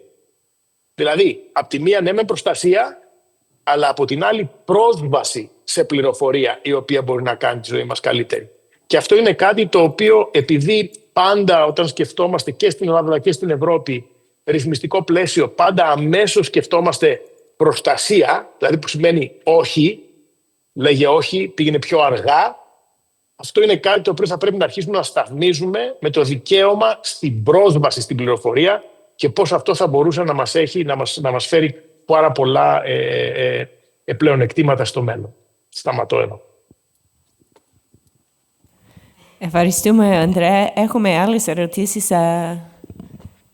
Λοιπόν, εδώ μπροστά σας, παρακαλώ. Και μετά εδώ. Είναι πίσω σας. Ευχαριστώ πολύ. Καλημέρα σας. Λέγομαι Ελένη Αμπατζή. Είμαι από Θεσσαλονίκη, αλλά τα τελευταία 55 χρόνια στην Αμερική και αυτή τη στιγμή έχω ένα πρόγραμμα of Cyber Psychology at the University of Texas at Arlington. Και πάρα πολύ ωραία όλα αυτά εξακολουθούνται δυστυχώς εξαιρετικά θετικά και δεν βλέπουμε τις αρνητικές πλευρές ή τις βλέπουμε λίγο και τις ξεχνάμε. Από άποψη γνωσιακής ψυχολογίας, first thing is diffusion of responsibility. Όταν υπάρχει medical AI που θα κοιτάξει ποια είναι η διάγνωση, αμέσως όλοι μας δίνουμε λιγότερη σημασία. Υπάρχουν πολλά παραδείγματα για αυτά. 2 άνθρωποι ελέγχουν, ένα αεροπλάνο. Όποιος ξέρει ότι θα το ελέγξει και κάποιος άλλος, δίνει λιγότερη σημασία. Πού θα πάει αυτό, δεν το καταλαβαίνουμε. Το άλλο θέμα, για όλους που λένε, που είναι καθηγητές, βάζουν τα παιδιά να γράψουν, τα παιδιά πολύ σωστά ή efficiently πηγαίνουν και χρησιμοποιούν ChatGPT για να γράψουν papers. This ruins the possibility of becoming fluent and automatized writer. Και αυτό είναι μεγάλο θέμα, γιατί πληροφορίες μπορεί να βρει κανείς, αλλά την εμπειρία, να τα τακτοποιήσει κανείς αυτά, σε αρχή, μέση, τέλος, συμπεράσματα μας την κάνει κάποιος άλλος and we miss out on the very few opportunities we have with the students and with us to actually learn how to do this stuff efficiently. Αυτό δεν ξέρω πώς θα αναπληρωθεί. Τα άλλα θέματα που θα ήθελα εγώ να βλέπαμε, ίσως σε κάποια επόμενη χρονιά, είναι στρατιωτικές εφαρμογές που αυτή τη στιγμή ήδη υπάρχουν. And there is you get the host-parasite race. Γιατί όλα αυτά τα βλέπουμε σε μια χρονική στιγμή. Αύριο Ποιοι άλλοι επενδυτές θα κάνουν το ίδιο? Ποια θα είναι το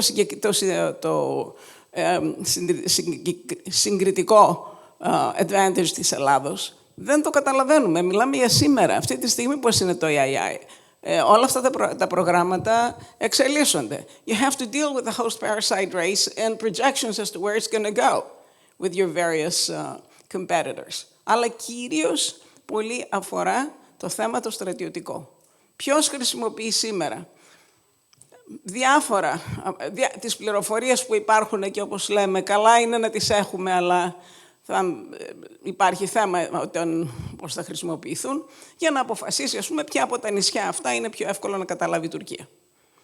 Ή κάτι άλλο, όπως ξέρετε, το Ισραήλ χτυπάει, δημιουργεί κάθε μέρα καινούργια 100 στρατηγικούς στόχους, με τους οποίους βασικά έχει σκοτώσει τους διάφορους commanders της Χεσμολά. Με συγχωρείτε που είναι αργό. Αλλά αυτά θα έπρεπε λίγο να κουβεντιαστούν, γιατί το ίδιο κάνει το Ιράν. Το ίδιο κάνουν αυτά. Θα προτιμούσα στις επόμενες φορές να βλέπατε λιγάκι cyber wars, military applications και λίγο cognitive psychology of that. Με συγχωρείτε και ευχαριστώ. Όχι, πάρα πολλές ενδιαφέρουσες ερωτήσεις που θα μιλήσουμε για αυτά τα θέματα, ειδικά τα στρατικά, στο δεύτερο πάνελ. Και ήταν καλή αρχή μέσα σε αυτά τα θέματα. Είδα χέρια εδώ πέρα μπροστά, σας παρακαλώ. Ευχαριστώ πολύ. Βλέπω από την προηγούμενη παρέμβαση ένα φόβο. Ο φόβος μπροστά στην αλλαγή υπάρχει πάντα. Ήμουν στο Όσλο σε μία διακοινοβουλευτική συνάντηση με θέμα δημοκρατία και τεχνητή νοημοσύνη. Ο φόβος. Την προηγούμενη εβδομάδα έγινε στην Αθήνα, ακούστε, ένα συνέδριο με θέμα μετανθρωπισμός και τεχνητή νοημοσύνη. Δηλαδή αρχίζει και προβάλλεται ένας φόβος και δεν προβάλλουμε όπως κάνουμε σήμερα πάρα πολύ τα θέματα τα οποία αφορούν τον τρόπο με τον οποίο η τεχνητή νοημοσύνη, η τεχνολογία ουσιαστικά θα κάνει πιο εύκολη την ζωή των ανθρώπων. Φανταστείτε ότι η τεχνολογία πώς μπορεί να δημιουργήσει συνθήκες συμπερίληψης των ανθρώπων με αναπηρία μέσα στην κοινωνία. Φανταστείτε την τεχνητή νοημοσύνη, η οποία τι είναι, γιατί καμιά φορά κάποιοι άνθρωποι οι οποίοι δεν έχουν εμβαθύνει, δεν γνωρίζουν ότι είναι ρομπότς, και διαχείριση big data, μεγάλων πληροφοριών.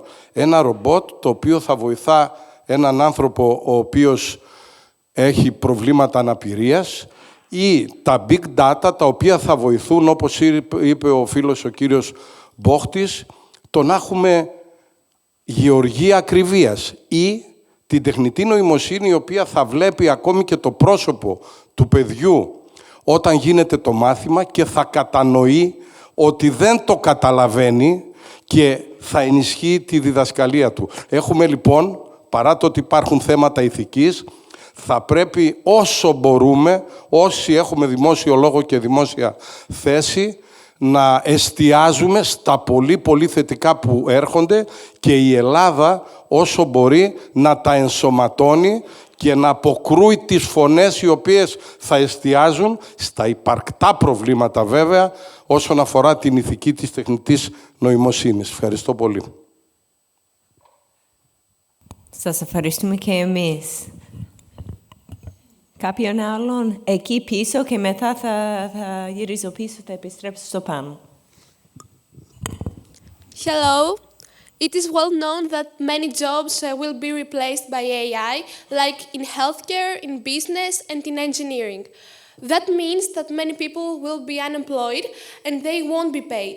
So, if AI does everything, how do you perceive the concept of money and the human progress in the future?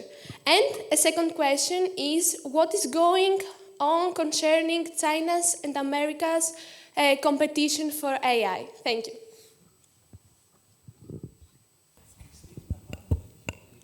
Okay.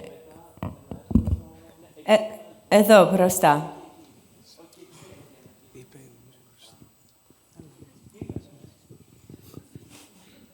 Good morning, everyone. Can't see anything. I have a question concerning policing and in collaboration with AI. So the artificial intelligence cannot help the justice, for instance, by identifying crimes or enhancing laws and legislations. Thank you. Excellent. I think I see two hands, maybe three hands up here in the front and towards the middle. We'll start in the back and work our way up, and then our panelists will have an opportunity to respond. Sparakalo. Thank you for the recognition. I'm Alexandros Moskopoulos. I'd like to pose a question to the panel.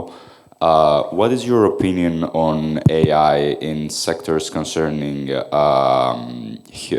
how we deal with humans? For example, treasuring, finance, or human resources. I did hear Mr. Verdi express some concerns about human resources before, but I'd like, if possible, to go a bit more into that. Thank you. Τέλεια. Υπήρξε μία κυρία εδώ μπροστά στο λευκό. Εδώ. Καλημέρα. Καλημέρα. Για μένα το πρόβλημα το μεγάλο είναι ότι η Ευρώπη έχει μείνει πάρα πολύ πίσω σχέση και με τις Ηνωμένες Πολιτείες και την Αμερική. Πριν 3 μέρες, με την Κίνα. Πριν 3 μέρες η Alibaba έδειξε το νέο σύστημά της τεχνητής νοημοσύνης, για το οποίο έχει επενδύσει $32,5 δισεκατομμύρια. Νομίζω ότι στην Ευρώπη δεν δίνουμε τα ποσά που χρειάζεται για να αναπτυχθεί η τεχνητή νοημοσύνη. Και αυτό που λέμε ότι η Google έχει και κάποια εργοστάσια και κάποια hubs στην Ευρώπη, ουσιαστικά η Google είναι μια εταιρεία τελείως αμερικάνικη, όπως και η Alibaba είναι κινέζικη. Νομίζω ότι αυτό δεν βλέπουμε στην Ευρώπη, πόσο πολύ προχωράνε οι άλλοι και πόσα λεφτά επενδύουν, ενώ εμείς τα λεφτά τα επενδύουμε σε άλλους τομείς. Αυτό. Ευχαριστώ πολύ. Εδώ πίσω και μετά έχουμε ο κύριο Πετρόπουλος από το... Good day, my name is Dimitris Kondos. I live in Thessaloniki. I would like to ask if the artificial intelligence will make jobs redundant and if any other jobs are going to emerge because of the artificial intelligence. Thank you.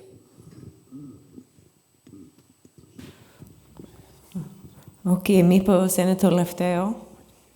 Καλησπέρα. Ονομάζομαι Ρουμεγιώτης Τέλειος, ηλεκτρολόγος μηχανικός και δημοτικός σύμβουλος στο Δήμο Νεάπολης Οικειών. Μιλάμε σήμερα για τις πρακτικές εφαρμογές τεχνητής νοημοσύνης στο σήμερα. Αυτό που δεν ακούστηκε σήμερα και δεν ξέρω αν ακούστηκε στο δεύτερο πάνελ είναι πρακτικές εφαρμογές στην τοπική αυτοδιοίκηση, που αποτελεί κατεξοχήν τον ενδιάμεσο κρίκο ανάμεσα στο χθες, στο σήμερα, που απευθύνεται στους πολλούς, που επηρεάζει τους πολλούς στην τοπική κοινωνία. Και για μας που μπήκαμε τώρα σε αυτή την προσπάθεια, στο να αλλάξουμε και να φέρουμε νέες λογικές στην τοπική κοινωνία, είναι πολύ χρήσιμο στο να ακούσουμε, στο να μάθουμε, στο να εκπαιδευτούμε πρώτα εμείς και μετά να εκπαιδεύσουμε με τον τρόπο μας και τους ανθρώπους που μας ψηφίζουν, πώς εφαρμογές τεχνητής νοημοσύνης μπορούν να βελτιώσουν πρακτικές εφαρμογές, έτσι, τη ζωή τους, την καθημερινότητά τους. Όχι μόνο δηλαδή σε κυβερνητικό επίπεδο, αλλά και σε τοπικό επίπεδο. Okay, let's turn to our panelists for any immediate thoughts, responses, ideas. Yorgos, should we start with you, George? Yeah, I think to summarize the discussion, I mean, we are really talking about both the positive implications but also the negative implications of artificial intelligence. And that is very natural. That is by definition. A system that will be good at summarizing and making and producing good writing that will help us be more productive will also be good at creating great propaganda that our geopolitical adversaries can use to create disinformation, undermine trust in our democratic systems, etc.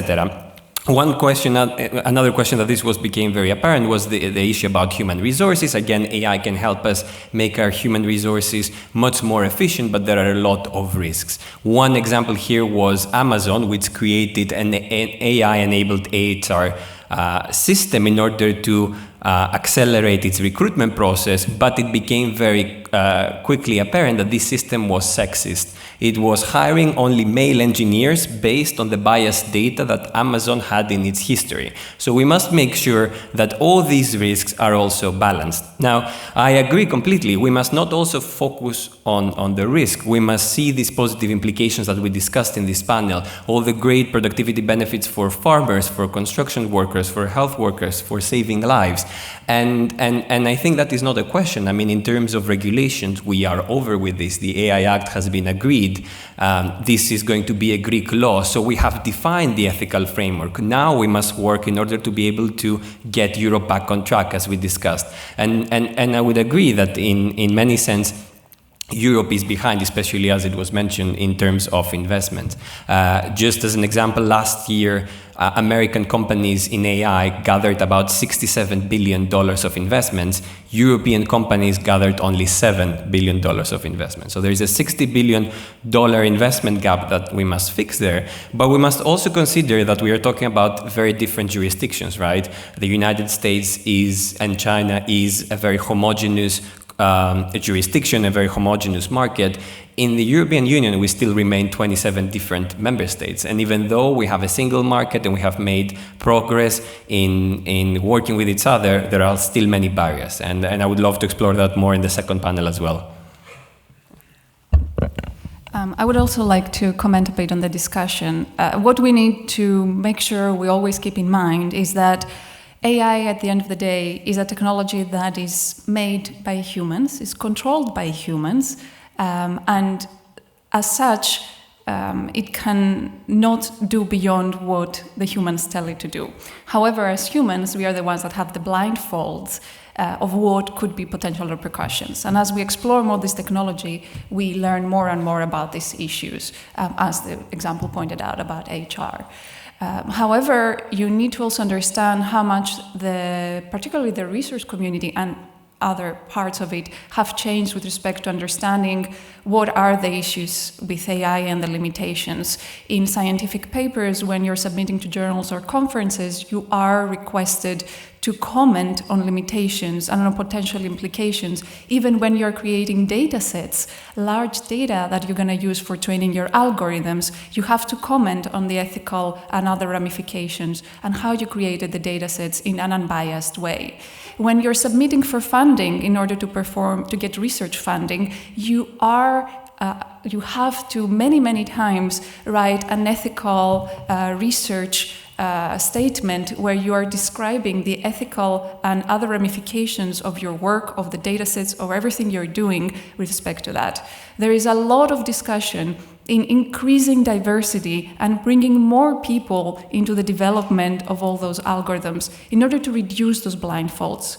But at the end of the day, of course, we are going to have them, and every technology that is used for good will also be used for bad. But as long as we keep working on making a positive impact, on thinking of how we can use this technology for the best we can, and we set some regulations, is probably the best way forward. There are many discussions about AI and legislation and the legal aspect and how one controls the other. And at the end of the day, legislation has to happen together with innovation. We cannot set legislation before we have innovation or vice versa. These two have to continuously adapt and develop as we go. So I'm very excited about all this discourse here, the positive and the more critical, because it's what we need in order to make sure we have a safer AI and productive AI in the future in our lives. Okay. Μπορώ να συνεχίσω στα ελληνικά αυτή τη φορά, δεν πειράζει. Θα απαντήσω στις δύο ερωτήσεις. Η μία ερώτηση αφορούσε, η πρώτη τελευταία ερώτηση, σχετικά με τις δουλειές που χάνονται, δημιουργούνται κτλ. Το μεγαλύτερο πρόβλημα που προκαλείται την έλευση τεχνητής νοημοσύνης είναι, αν θυμηθούμε αυτά που είπα και πριν στην τοποθέτησή μου, ότι έως τώρα είχαμε την έλευση του robotization, δηλαδή του χειροπιαστού, των physical εργασιών, Αν το δείτε λίγο εικονικά αυτό, σημαίνει ότι από τη μία πλευρά έχουμε αντικαταστήσει τις χειρονακτικές εργασίες, τις επαναληπτόμενες εργασίες και τις εργασίες οι οποίες θέλουν κάποιου είδους σκέψη και έρχονται τώρα και τεχνητή νοημοσύνη να αντικαταστήσει τον άλλο τομέα.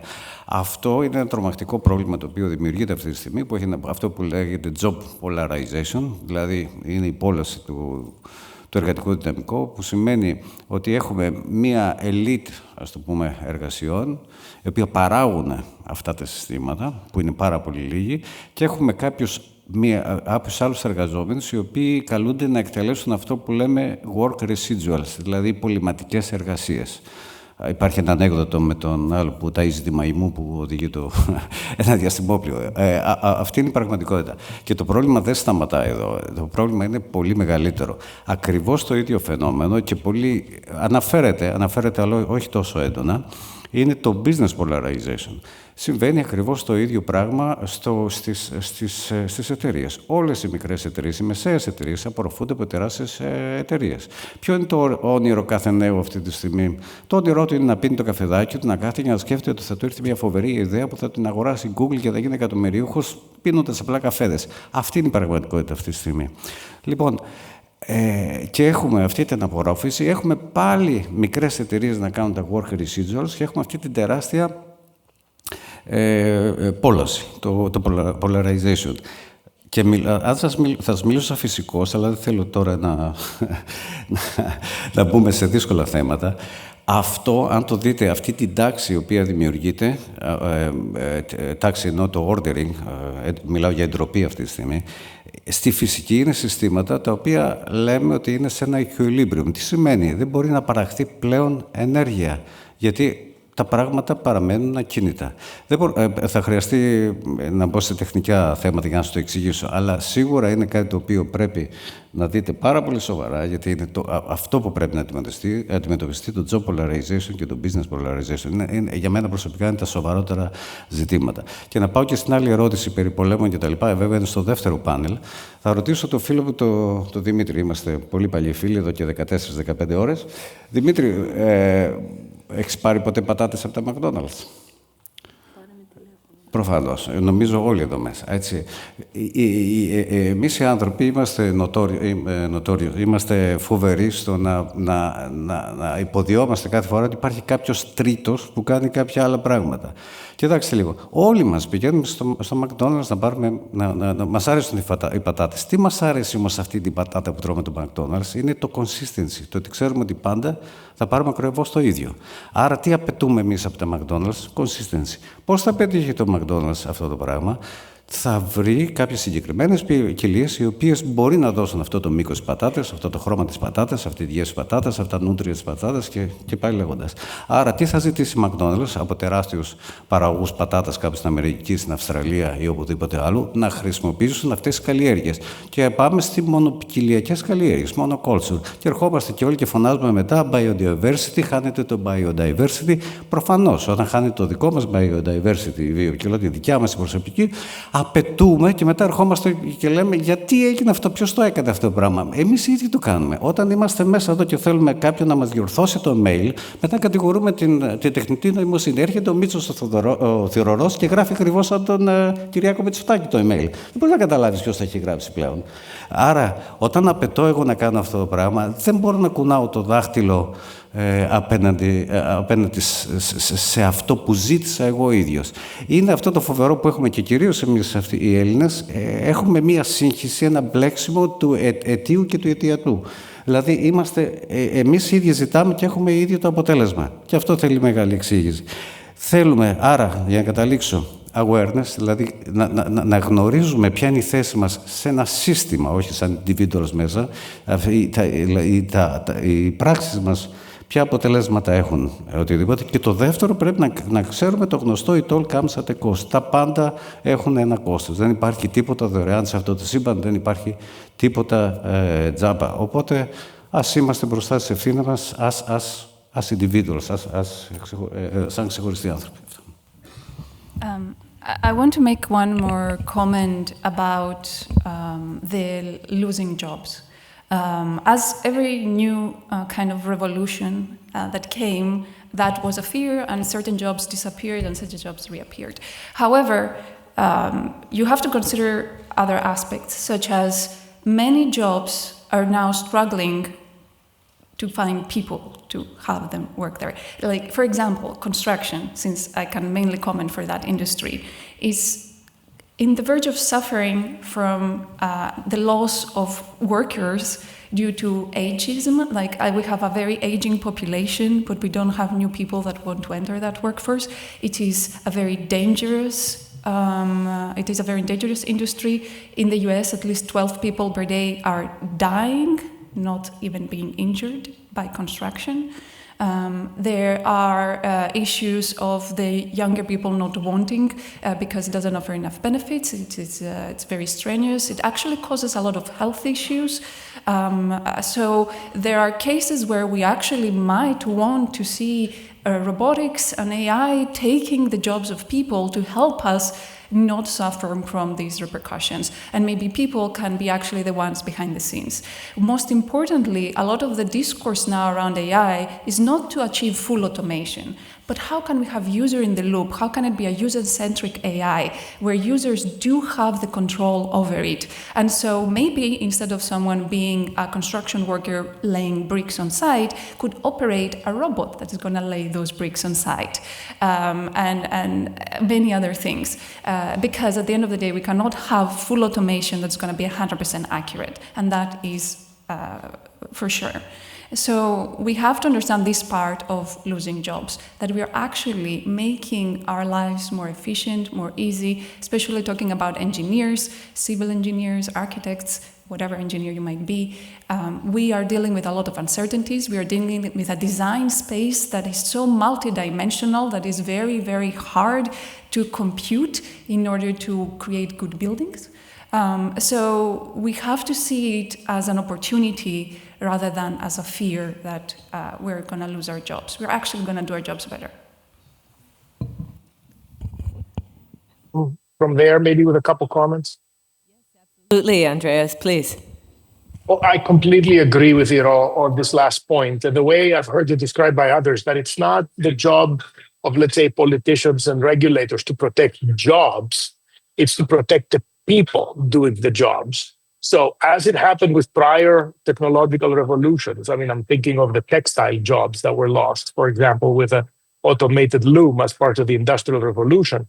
The idea, the sort of the Luddite approach of let's just delay the technology adoption curve because we need to protect the jobs has been shown time and time again to be a futile endeavor. And if anything, one that ends up delaying the ability to adapt to the new reality, right? So if we think about the people themselves and how it is that skills, through, of course, changing the way we think about education. There was a question about how do people learn how to write? The Prime Minister talked about that in my fireside chat with him. Obviously, we're going to need to rethink how we think about the skills in education and what that means within an AI, let's say, dominated world. But let me tell you something. We overestimate the speed of adoption. Electricity, which arguably was one of the biggest, if not the biggest so far, breakthrough in human technology invention, took like over, I want to say 80 or 100 years until 50% of households had access to it. Now, obviously, things happen faster today, but we have a little more time than I think we all are afraid of to adapt to all the new realities, right? We are all futurists and academics and practitioners and VCs. So we tend to think and be over-optimistic about how quickly things will happen. In reality, it will take some time. Two more quick thoughts. One about the defense question. I think Greece is actually, because of its geopolitics and also because of its geography, it's a good target for dual-use technologies to be piloted and potentially put in use. So this is an area that I know through the Center for Defense Innovation and other policies that the government has adopted that is being promoted. And I'm actually very happy to see that we can be cutting edge, even in defense dual-use technologies, like Israel was mentioned and other places. So I think that's very interesting. And the last point I wanted to make before to Dimitris' question, I forgot. the EU Inc. And the idea that we should be able to create simpler legislation that's pan-European to make it easier for startups and innovation to take hold anywhere in Europe instead of having to deal with 27 different jurisdictions and regulations. I think is initiatives like that we should take very seriously as Europe if we're going to be a bigger player in the, let's say, world race to attract capital and entrepreneurship to grow faster on European soil. Thank you, Andreas, for those final comments. It's hard to believe, but we have reached time. This has been a widespread and traversing conversation where we've crossed a number of different domains and merely just touched on quite a few. But in many ways, that was the point, so that we could go and continue to have this conversation now over coffee and during the break. And I think Andreas left us on a very nice note, as did many of you all. As we're in this process of change, we're in it. We don't exactly know. There will be some good. There will be some bad. There will be some things that stick. There will be some things that don't stick. There will be uptake faster in some areas than in others. It will begin to change the way we think, the way we work, who works, why they work, where they work, and how they work. But the answers to all of those questions, I think we're in the middle of. We're living through this process. And as a scholar of modernization and modernization trajectories over time, the one reason I'm very happy to be here is to be listening to how people across such a diverse group of domains think about this modernization process unfolding in real time. So thank you to our panelists. This was wonderful. A big round of applause. And to our organizers and sponsors.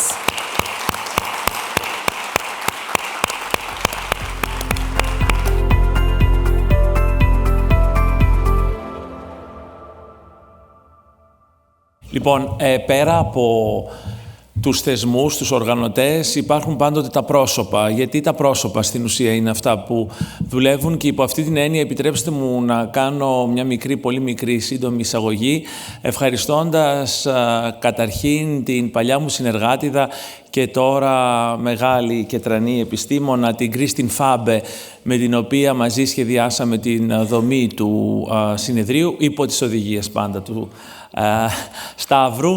Σταύρου Ανδρεάδη. Τον καλό μου συνεργάτη στο δίκτυο Ναβαρίνο, τον Γιώργο Γιαννακούλα, ο οποίος συνεχίζει έτσι μια μακρά παράδοση νέων φρέσκων συνεργατών που στη συνέχεια μετά έχουν μια λαμπρή πορεία. Να θυμίσω ότι ένας εκ των παλιών, ναι, είναι σήμερα πρόεδρος και διευθύνων σύμβουλος στο Υπερταμείο. Εύχομαι και στο Γιώργο την αντίστοιχη λαμπρή πορεία.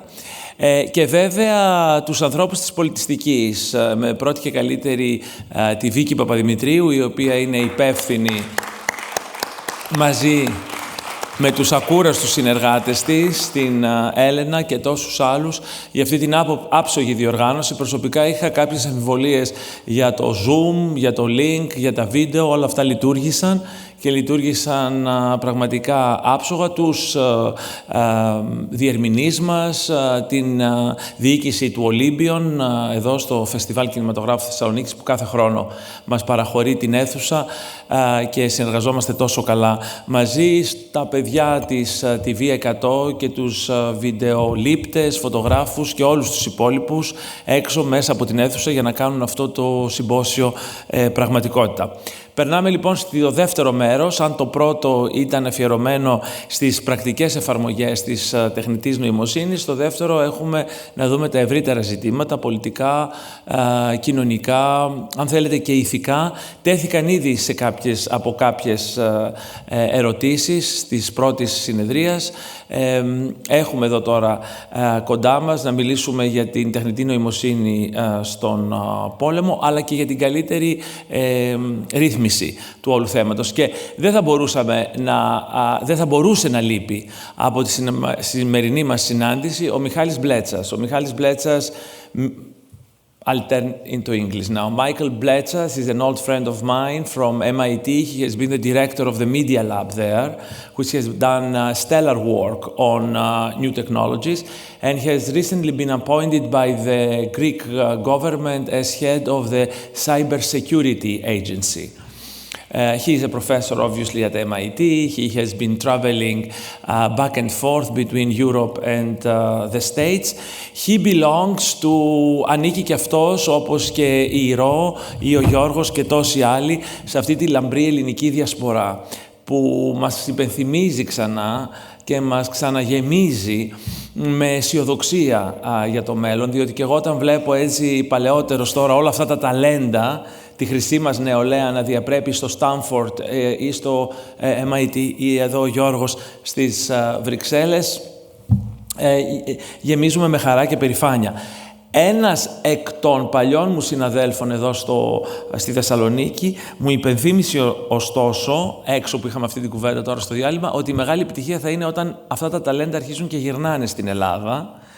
Η Ελλάδα, ξέρετε, έχετε τη μεγαλύτερη ακαδημαϊκή διασπορά στην Αμερική. Έχουμε περισσότερους καθηγητές πανεπιστημίου στην Αμερική από ότι ολόκληρη η Λατινική Αμερική μαζί. Μια ήπειρος 700 εκατομμυρίων κατοίκων έχει λιγότερους καθηγητές, Μεξικό, Βραζιλία, Αργεντινή, όλες αυτές οι χώρες, από ότι οι Έλληνες στα αμερικανικά πανεπιστήμια. Ένας τεράστιος πλούτος και θα πρέπει κάποτε, πέρα από τα προϊόντα που εξάγουμε, τον πλούτο που έχει η χώρα μας, τα πορτοκάλια της, τα βιομηχανικά της προϊόντα της υπηρεσίας, να θυμόμαστε ότι ο μεγαλύτερος πλούτος δεν είναι ούτε τα ορυκτά της, ούτε οι φυσικές της ομορφιές, όσο μεγάλες και αν είναι, αλλά οι άνθρωποι της.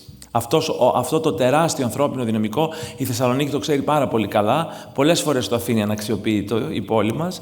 Είναι ο πλούτος τον οποίο πρέπει και εμείς οι πολιτικοί να ενσκύψουμε ακόμα περισσότερο για να τον φέρουμε κοντά μας. Χωρίς αυτόν τον πλούτο δεν μπορούμε να προχωρήσουμε. Οι άνθρωποι είναι που κάνουν την μεγάλη διαφορά.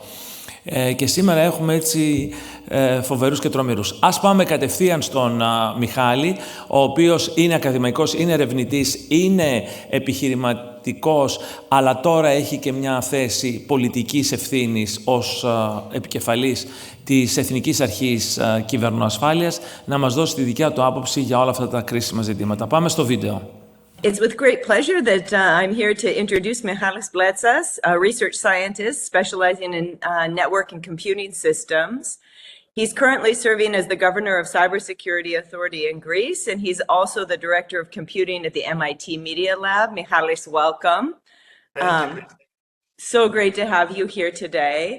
So you're currently leading Greece's Cybersecurity Authority, but you're also a very accomplished research scientist, as I know from our time at MIT. Let's start with your second hat a little bit.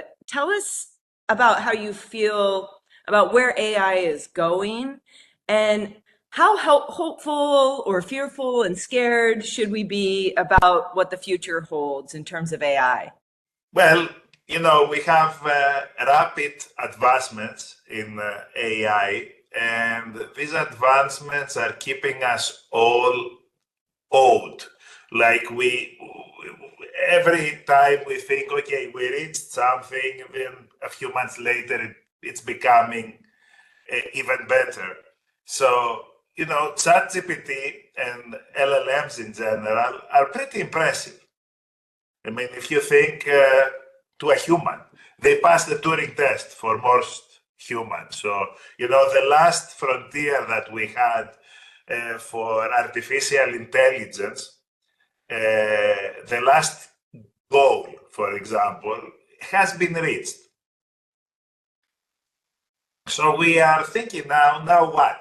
How can it become better? When we will achieve something that's really intelligent? Well,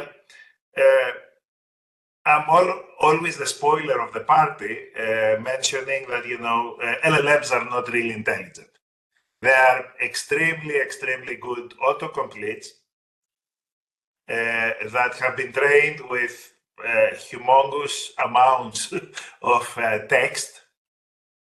And because of the transformer architecture from 2017, they are able to discover patterns in data and structuring data that we have not been able to fully understand how exactly they are, manipulating or handling language.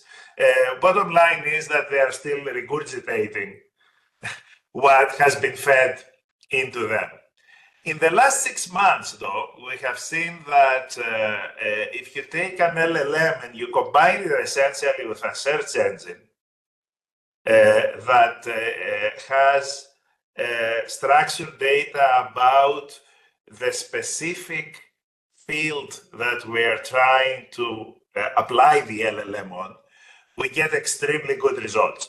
So if we feed our prompt through what we essentially call a RAG LLM, Retrieval Augmented Generative Large Language Model, which manipulates the prompt to put it in the context of the application that we are trying to accelerate, enhance, and then we feed that prompt to the LLM and we tell the LLM to confine itself again within the same context, we get very precise and useful answers there. Now, should we be afraid? No, we shouldn't be afraid.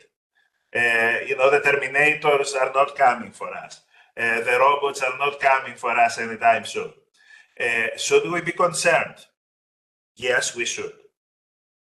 Can you say a little bit more about why we should be concerned?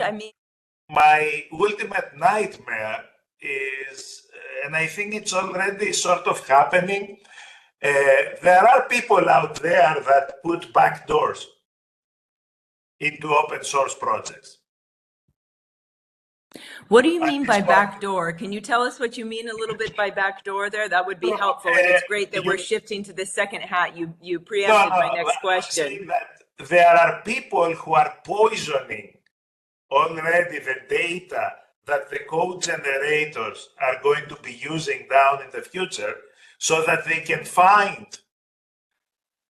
that poison down the road because the AI will replicate it and, take advantage of it. So by backdoors, we mean exactly what it's the analog of the physical world to the cyber systems. You have code that's hidden, that doesn't do anything, but it's been used by people to gain access to these systems, unauthorized access to these systems.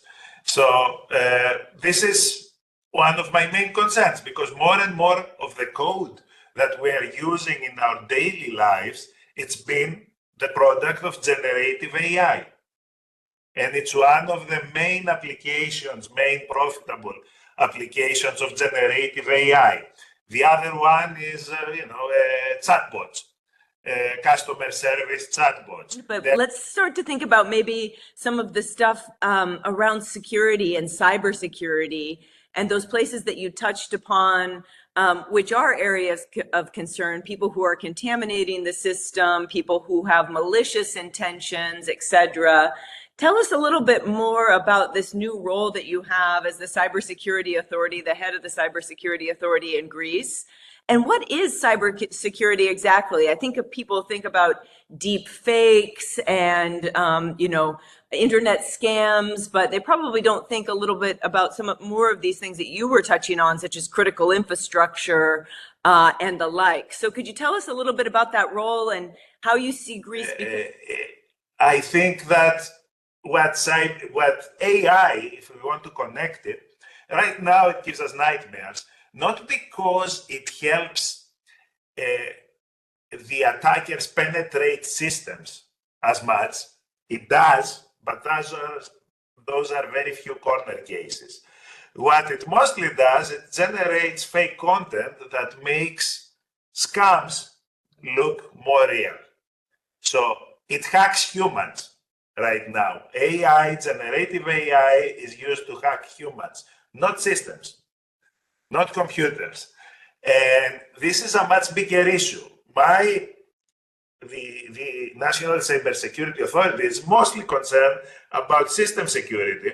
However, the big problem is with the human users right now, that generative AI is making them easier to fool.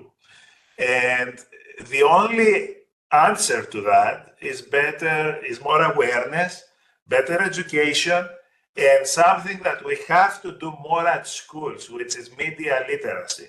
We have to be able to realize the validity of all the humongous amount of information that we are receiving. This is the biggest problem right now.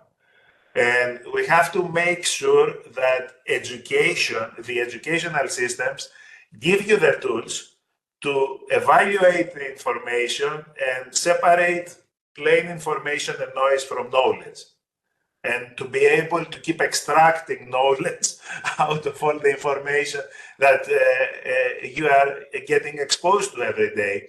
And unfortunately, this is probably the worst part of the fight.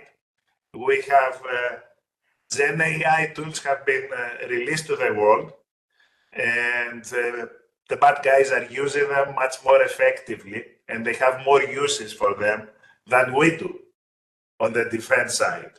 So this is the asymmetry that hopefully will be corrected. But for example, recognizing automatically fake content or generated content, it's not that easy anymore, especially when that content is textual. It's easier when it's images or videos. So the richer the content, the more difficult it becomes for a human to recognize. The other way. If it's textual, it's the worst. Audio is slightly better. Video is the easiest. But these tools are improving quite quickly too.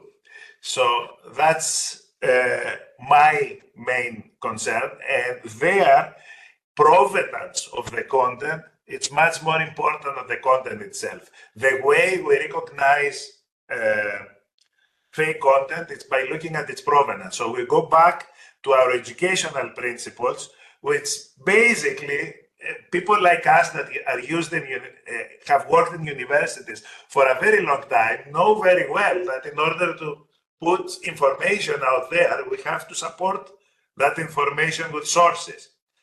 People in social media and in day-to-day interactions do not feel that they have to do that. And putting the systems in place that do not allow information to propagate if it's not supported by provenance and validity metadata is the way to go in order to solve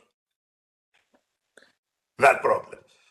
This has been very, very, very helpful. And it's interesting what you say about how kind of the textual, first, that offense seems to have the advantage when it comes to either contaminating the system by propagating fake information, and then our models pick up or then get reproduced and disseminated.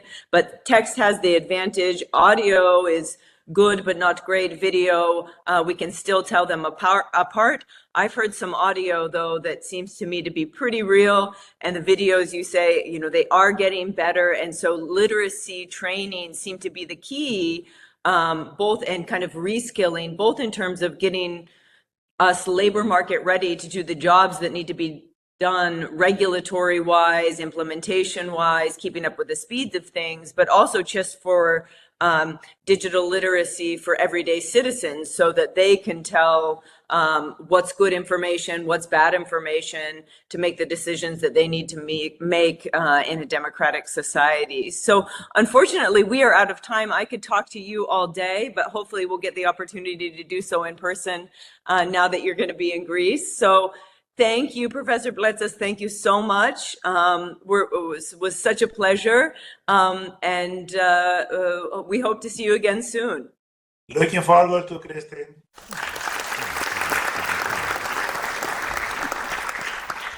So now Wonderful. Imagine if a malicious foreign power intervenes. This is a hypothetical scenario that doesn't happen.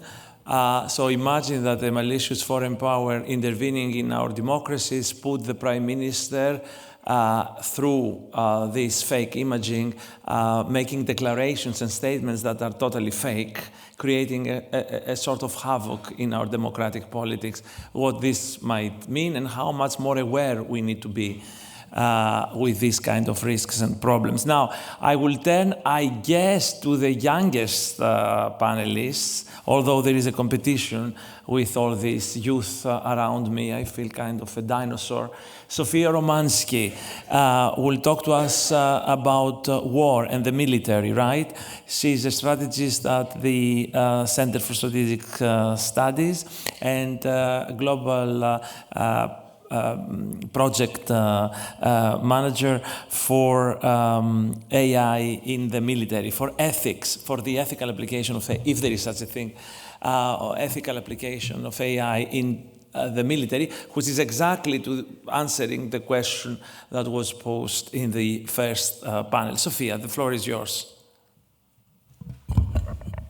Thank you very much for the introduction, and thank you very much for inviting me to speak here today. It is always wonderful to get the opportunity to speak in different parts of the world, to also hear the concerns of people in certain regions, to understand how perspectives differ, and then to find ways to reconcile our different perspectives. So, as already introduced, my name is Sofia Romansky, and I am a strategic analyst, a researcher at a think tank in the Netherlands, in The Hague. And I'm also the project coordinator for the Global Commission on Responsible AI in the Military Domain, which is an initiative that was created by the governments of the Netherlands and the government of South Korea.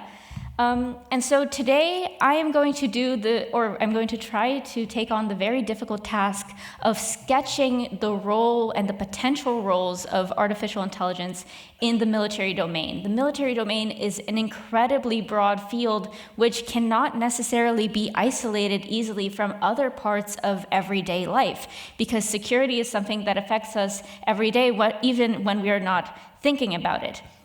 And so, echoing something that was said at the very beginning of the first panel, is that applications of artificial intelligence in defense and security purposes are not at all new. They have been around for decades already. But certain technical and geopolitical trends have been putting artificial intelligence back into the spotlight. And so, in the remaining time that I have for today, I want to try to explain why artificial intelligence is a geopolitical issue, but also what kind of practical dilemmas are we facing in the military domain when we are thinking about integrating artificial intelligence. And so I will start with citing some research, because I am a researcher, and I will cite it from my own institution because I can also do some promotion.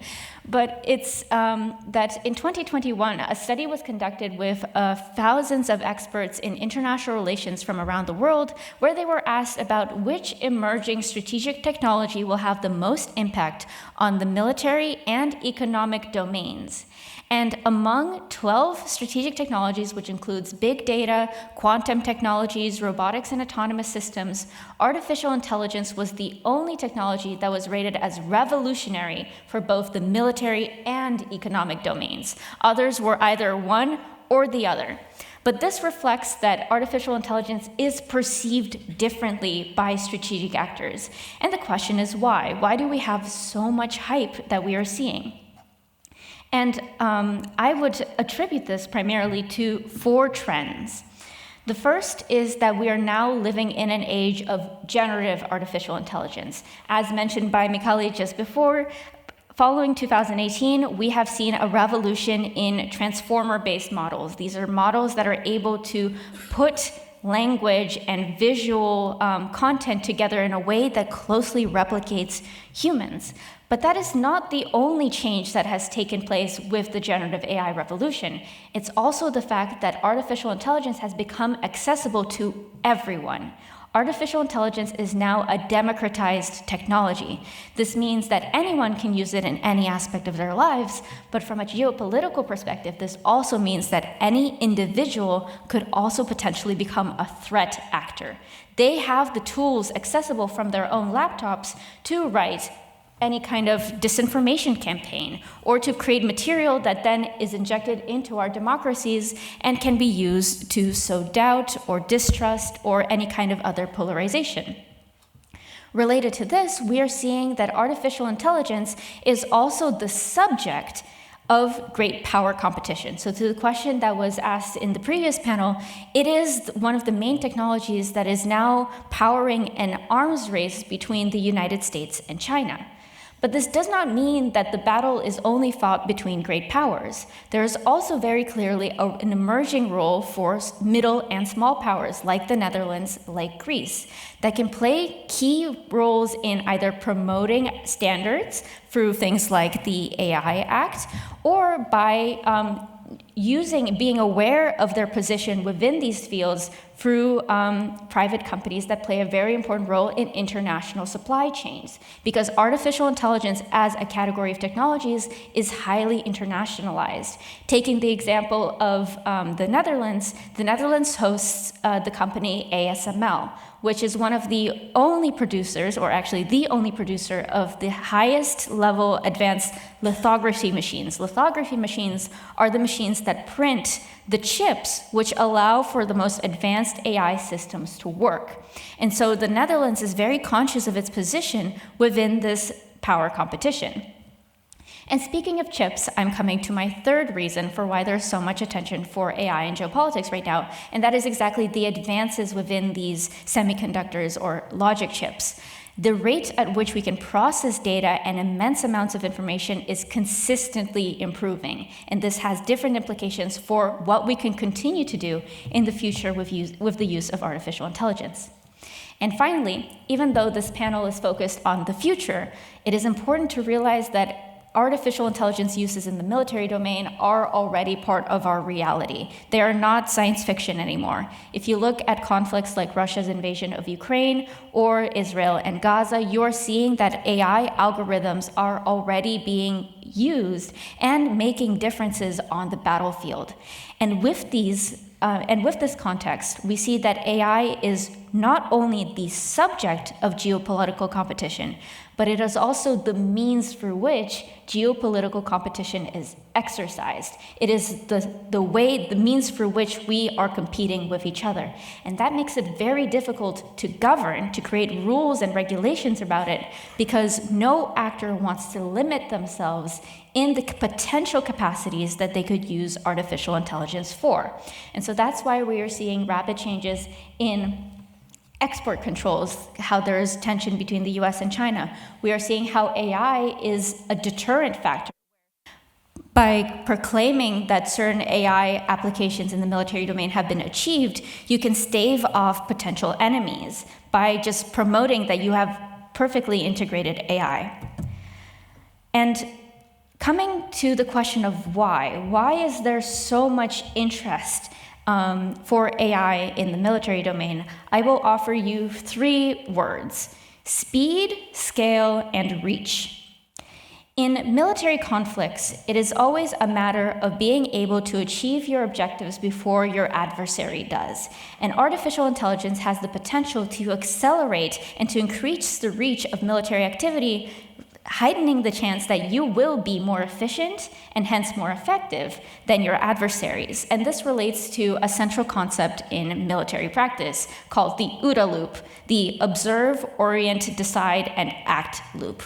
When any military decision is taken, this decision travels through this loop.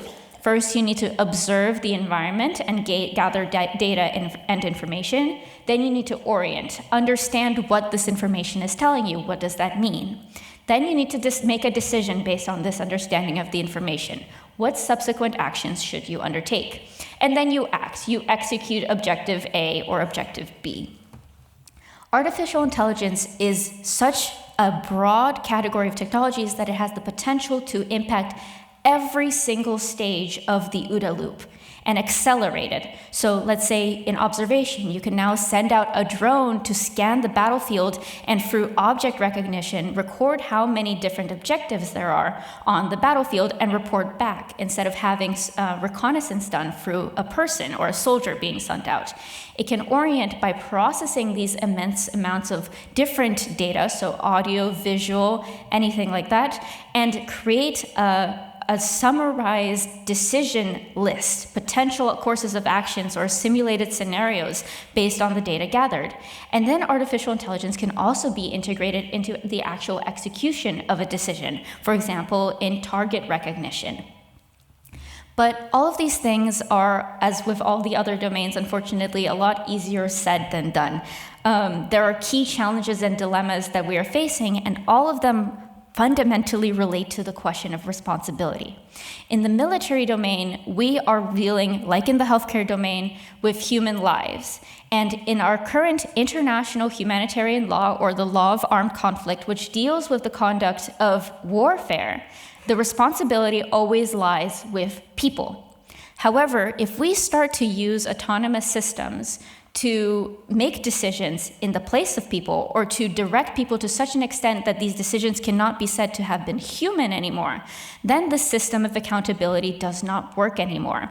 And this is a problem because then we cannot have justice for when crimes against humanity are committed or when other violations of the rules of the conduct of war are breached. And so we have to ask ourselves questions about whether efficiency gained in the process of war are worth sacrificing certain values for. For example, the question of reliability. In the military domain, it is essential that a system functions in a reliable way, that you can expect that every single time it will behave exactly as you expected, because then a commander can make a decision to use the weapon.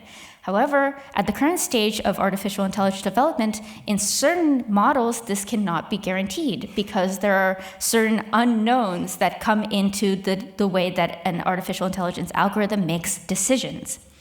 There's also questions about moral disengagement. For example, soldiers who do not feel responsible for the actions that they're undertaking because an artificial intelligence system is involved.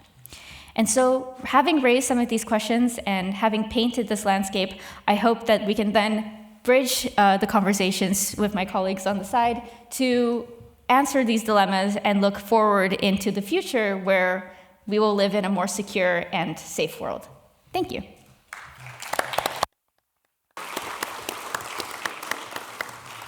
I already feel obsolete. Having done strategic studies 30 years ago. So Marios Dafnomilis is our next speaker.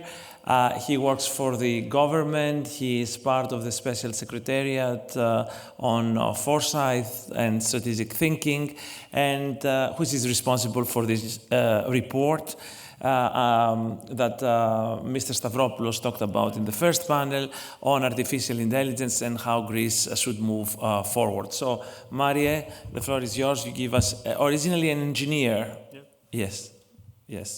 Nobody's perfect. Thank you very much, Professor. However, before I begin, allow me to switch, especially Sofia, to switch in Greek, provocatively, in a symbolic yet important reason for the topic of this panel. Και θα εξηγήσω σε λίγο τι εννοώ.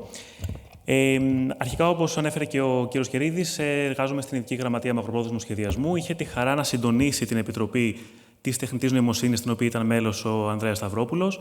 Έχουμε τη χαρά από την προηγούμενη Δευτέρα η Ελλάδα να έχει το blueprint της τεχνητής νοημοσύνης, ουσιαστικά να είναι ο οδηγός για τα επόμενα στάδια, ποια πρέπει να είναι η θέση της Ελλάδος πάνω στο ζήτημα της τεχνητής νοημοσύνης, η στρατηγική της ουσιαστικά, θα μπορούσαμε να πούμε.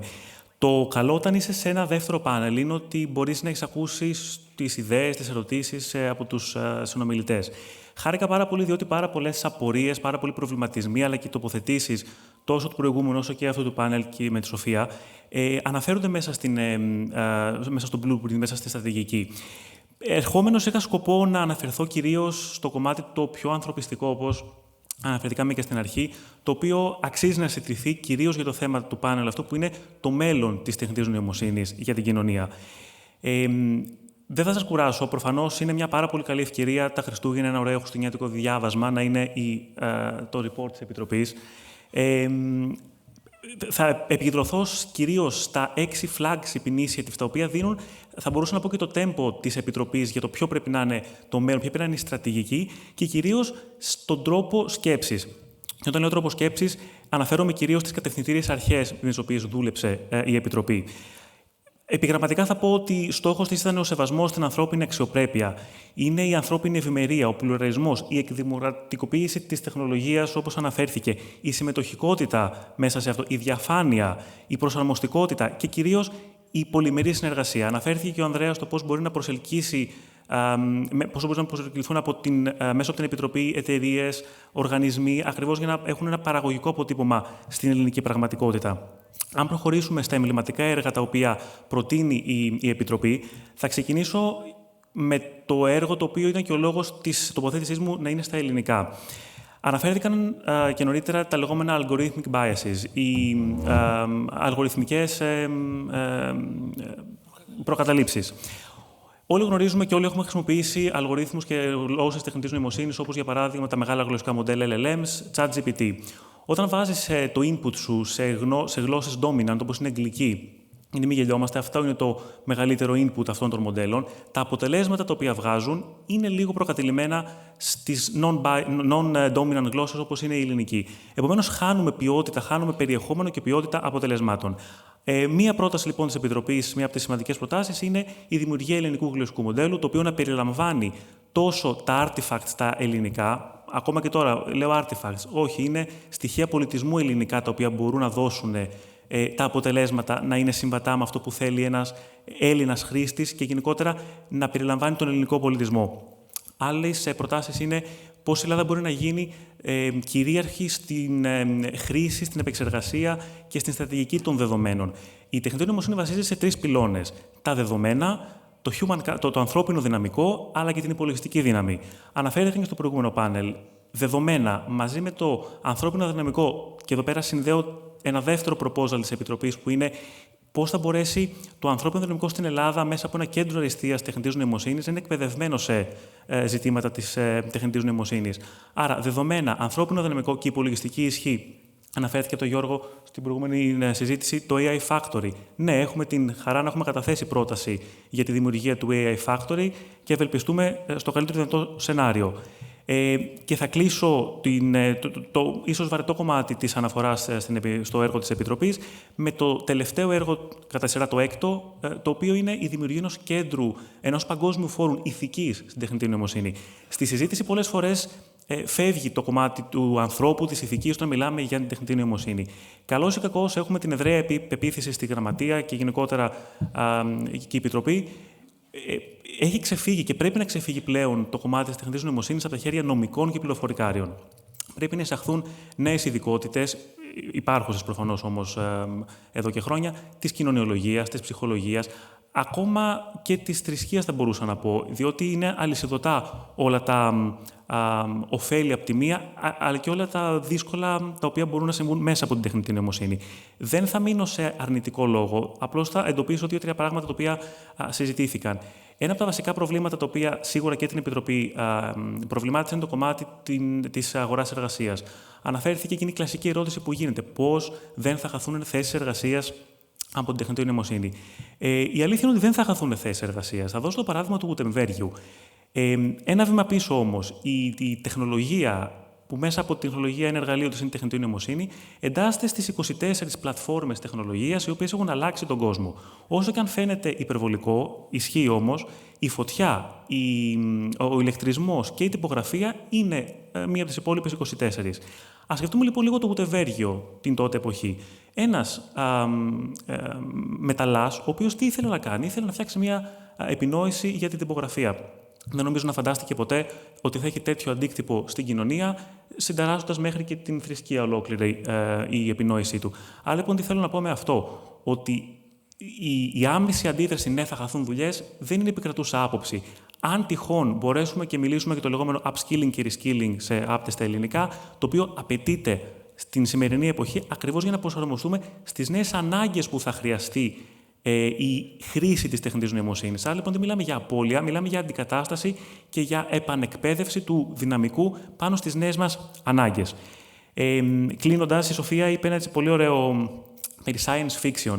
Είναι μια φράση κλισέ που θα μπορούσα να πω, που χρησιμοποιούμε πάρα πολύ και εμείς στη γραμματεία, ότι έχουμε περάσει από την εποχή του science fiction στην εποχή του science fact. Αυτά τα οποία συζητάμε δεν είναι θεωρητικές απόψεις, είναι πρακτικά πράγματα τα οποία βλέπουμε στην καθημερινότητά μας. Τώρα, αποσπασματικά, ακόμα μία αναφορά που ήθελα να κάνω, ακριβώς επειδή έχουμε και επιστήμονες από το εξωτερικό που διαπρέπουν σε πανεπιστήμια του εξωτερικού, έχει μέσα από μελέτη βρεθεί ότι στο top 1% των επιστημόνων που ασχολούνται με την τεχνητή νοημοσύνη, το 11% είναι Έλληνες. Ακριβώς λοιπόν αυτό το human capital, το οποίο πρέπει να κεφαλαιοποιήσουμε, και τρόπους που μπορούμε να βρούμε και στο report της Επιτροπής αναλύονται λεπτομερώς.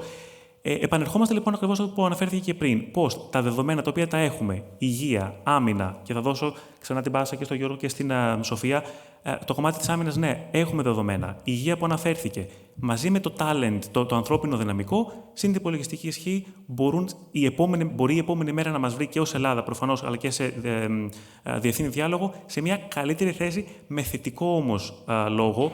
Νομίζω δεν κρύβουμε τις αρνητικές συνέπειες, επειδή ακούστηκε ως ερώτηση στο προηγούμενο πάνελ, δεν κρύβουμε τις αρνητικές συνέπειες.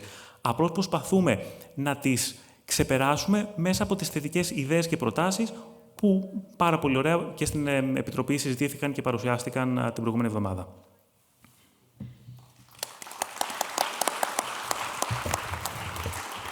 Μπράβο, Μάριε. Άρα να ομιλούμε και να γράφουμε στα ελληνικά για να πάρει μπροστά το...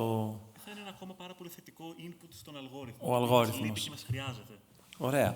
Λοιπόν, και τελειώνουμε πάντα τον τελευταίο λόγο, τον έχει ο Γιώργος, δεν ξέρω γιατί. Γιώργο, George, the floor is yours. Yes. Thank you very much. I will switch back to English. But what I will want to speak about in the second panel is breeds the perspectives that Marios and Sofia brought us, and talk to you a little bit about Europe. So Sofia described to us very thoroughly the global landscape, Marios about the Greek strategy.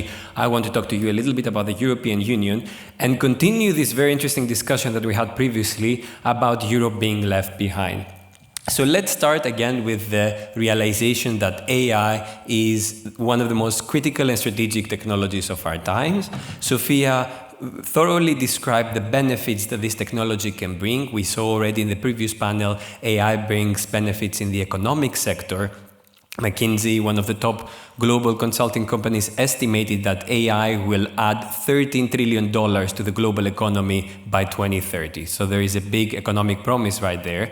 We also saw how there are socio-economic benefits to AI in the field of medicine, of health, of science and education. And finally, we also saw the military domain. And Sofia already described how it accelerates warfare and how already we see in Ukraine AI-powered drones being used and Ukrainians utilizing AI in order to analyze intelligence and analyze the data from the battlefield.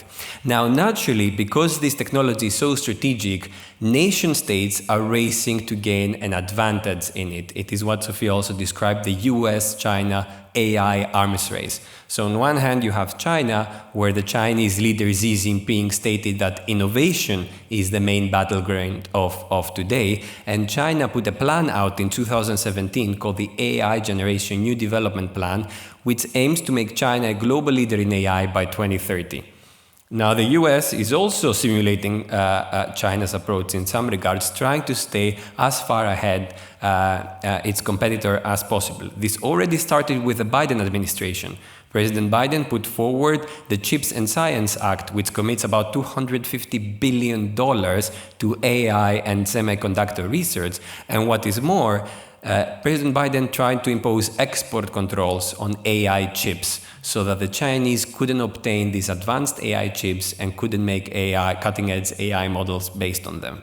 Now, with the Trump administration, we expect this to actually continue. President Trump has described the US-China AI arms race as a world-changing one, and he has promised to adopt policies that will help American companies win this race. For example, providing them with more electricity in order to develop their AI models, and also helping them cut down regulation so they can work more fast. So the question then becomes, within this context, what is Europe's place? And as we hinted in the previous panel, Europe is unfortunately behind, and we see that through many metrics. First metric that I think is very important is the lack of AI champions. We're missing these big, flashy AI companies coming from Europe. I mean, if I can do a very quick show of hands, how many of you know about OpenAI and ChatGPT? Now, if you do a show of hands, how many of you know a European AI company? 3 hands around the crowd. So we already see, and that is actually depicted in the data, only about 3% of the world's AI unicorn startups come from Europe. Unicorn startups being the companies that have surpassed the 1 billion market valuation. I think that is very indicative. We also talked about this big investments gap. US companies last year receiving about $67 billion of investment to develop AI. European companies receiving only $7 billion of investment. And finally, there is a big gap in entrepreneurship as well. Last year, again, in 2023, for comparison, there were about 900 new AI companies in the United States receiving funding. In Europe, there were about 250. So again, we see this big gap growing, and the first question becomes, why is this the case? What are the causes, the root causes, so we can solve it and actually be able to compete? Now, I would argue the causes are twofold.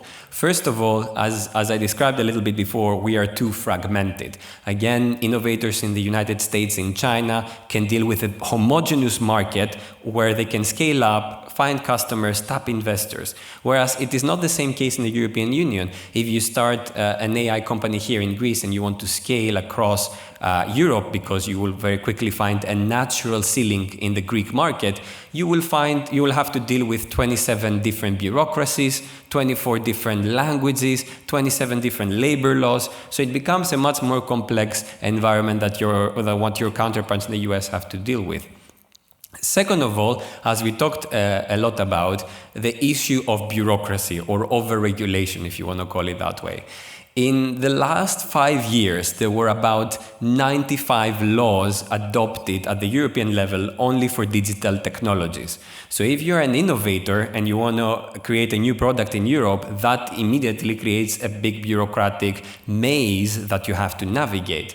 And it's not only an issue of volume, many of these pieces of regulations are very costly as well for you. I mean, one example, the AI Act could cost companies in the high-risk category up to 100,000 euros to 300,000 euros just to be compliant with the law. So that is the situation that Europe finds itself in, and now the question, especially in the next 5 years, again, we have a new European Commission, is how do we match our rivals? How do we get ahead so that we have these capabilities so that we're able to harness all these benefits we talked about? I would argue there are 3 to 4 main points. The first one is we need to take advantage of our strengths, because we don't do everything that badly. We are good at some sectors. I think the first sector that we are great at is academic research. I mean, we are, of course, home to some of the best universities in the world, and we even used to lead the world in terms of AI publications. Now we're second, a bit behind China, but the potential is there. It seems that the problem starts when these academic ideas try to make it into the market. That's where the problem lays. So we have to take a look at the pipeline and the partnership between academia and industry and try to create partnerships there so that we're able to bring these ideas to citizens and consumers. The second benefit that I think Europe has is its ethics. Again, we talked a little bit about the negative consequences that regulation can bring. It's bureaucratic.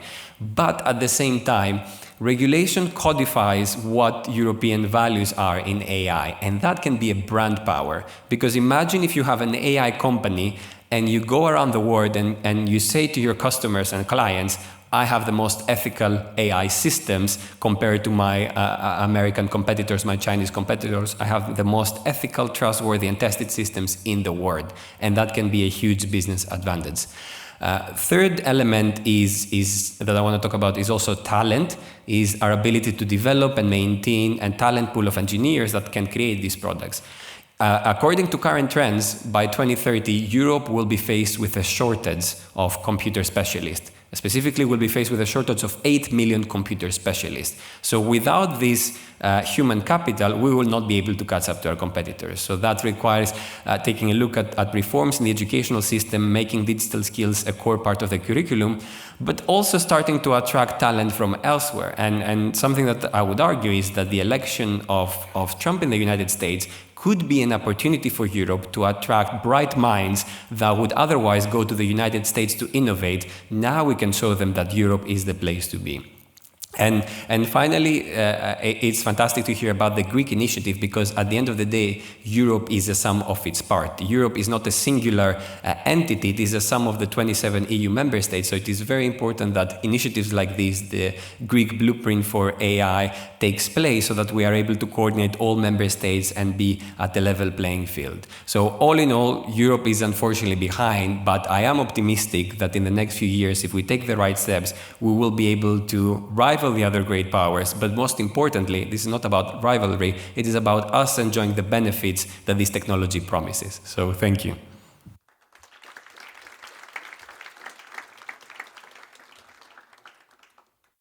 I like the final remark that Trump can be an opportunity for Europe.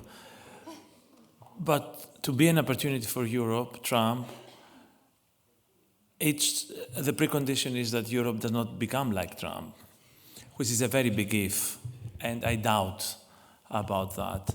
And given the whole debate inside Europe about Trump-like kind of policies.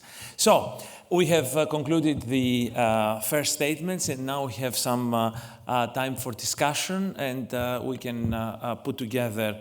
I will start charging you, let's have. I'll come to you, but. Let's have our gentleman there. I cannot see very well. Πίσω στην τρίτη θέση. Εκεί. Νίκο μου. Ναι. Άλλος από εδώ, αριστερά. Κανείς. Λευτέρης. Ωραία. Τι κάνετε. Ναι. Ωραία. Πάμε. Thank you. I will start with a comment. Algorithms are not biased. Data, yes, they are biased. And so the main task of an AI is to eliminate the biases from the data, and that is only possible and feasible with creating algorithms that have installed some routines that can eliminate the biased data. And the second one, this is a question. I understand that artificial intelligence is an emergent property from various systems, either mechanical or biological ones. And we have to put an emphasis on biological ones because it is the next step ahead for artificial intelligence. We have to ask ourselves if we think that life is described as Maturana and Varela put it in the 80s as a condition, as an emergent property condition and described by 3 criteria, if that term can be also applied for different kinds of artificial intelligences. Thank you.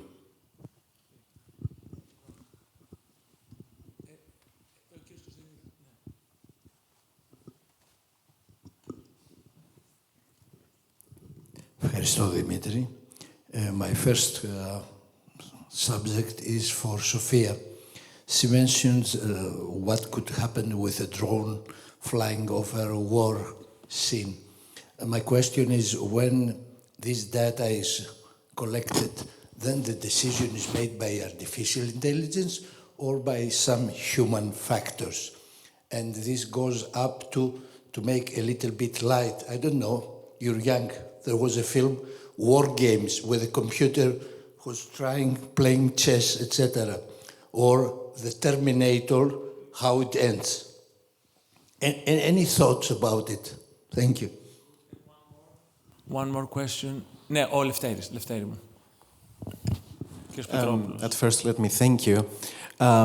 We have been discussing a lot about regulation. Europe is a regulatory paradise, and we have heard also in the first panel that we have to make balances between different rights, to protect, but at the same time the right to have access. And I want to touch upon the issue of justice.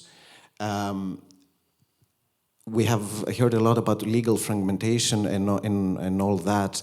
My question is that in a field that is advancing in the speed of light, and on the other hand, taking into consideration the principle of legal certainty, people should know about their rights and should be aware of the possibilities of the mechanisms of having their rights being protected by justice. Do our legal systems have the capacity nowadays to provide justice, taking into consideration that usually their development does not follow the speed of light, but the speed of a turtle in general?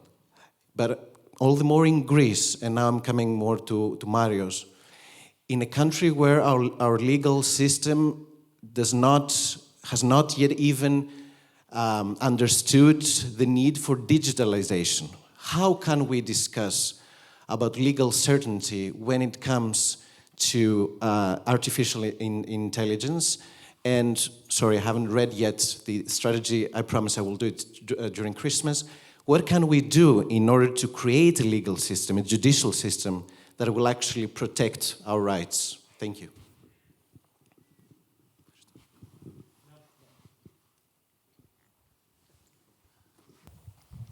Ευχαριστούμε για τις ερωτήσεις. Αρχικά, ναι, θα συμφωνήσω στην ερώτηση του κυρίου ότι όντως δεν είναι τα συστήματα biased, είναι πώς θα τροφοδοτούμε. Προφανώς δεν έχει notion, δεν έχει ευφυΐα. Προφανώς μιλάμε για τεχνητή νοημοσύνη, αλλά δεν μιλάμε για ευφυΐα. Εμείς είναι τι το ταΐζουμε, να το πω έτσι απλά.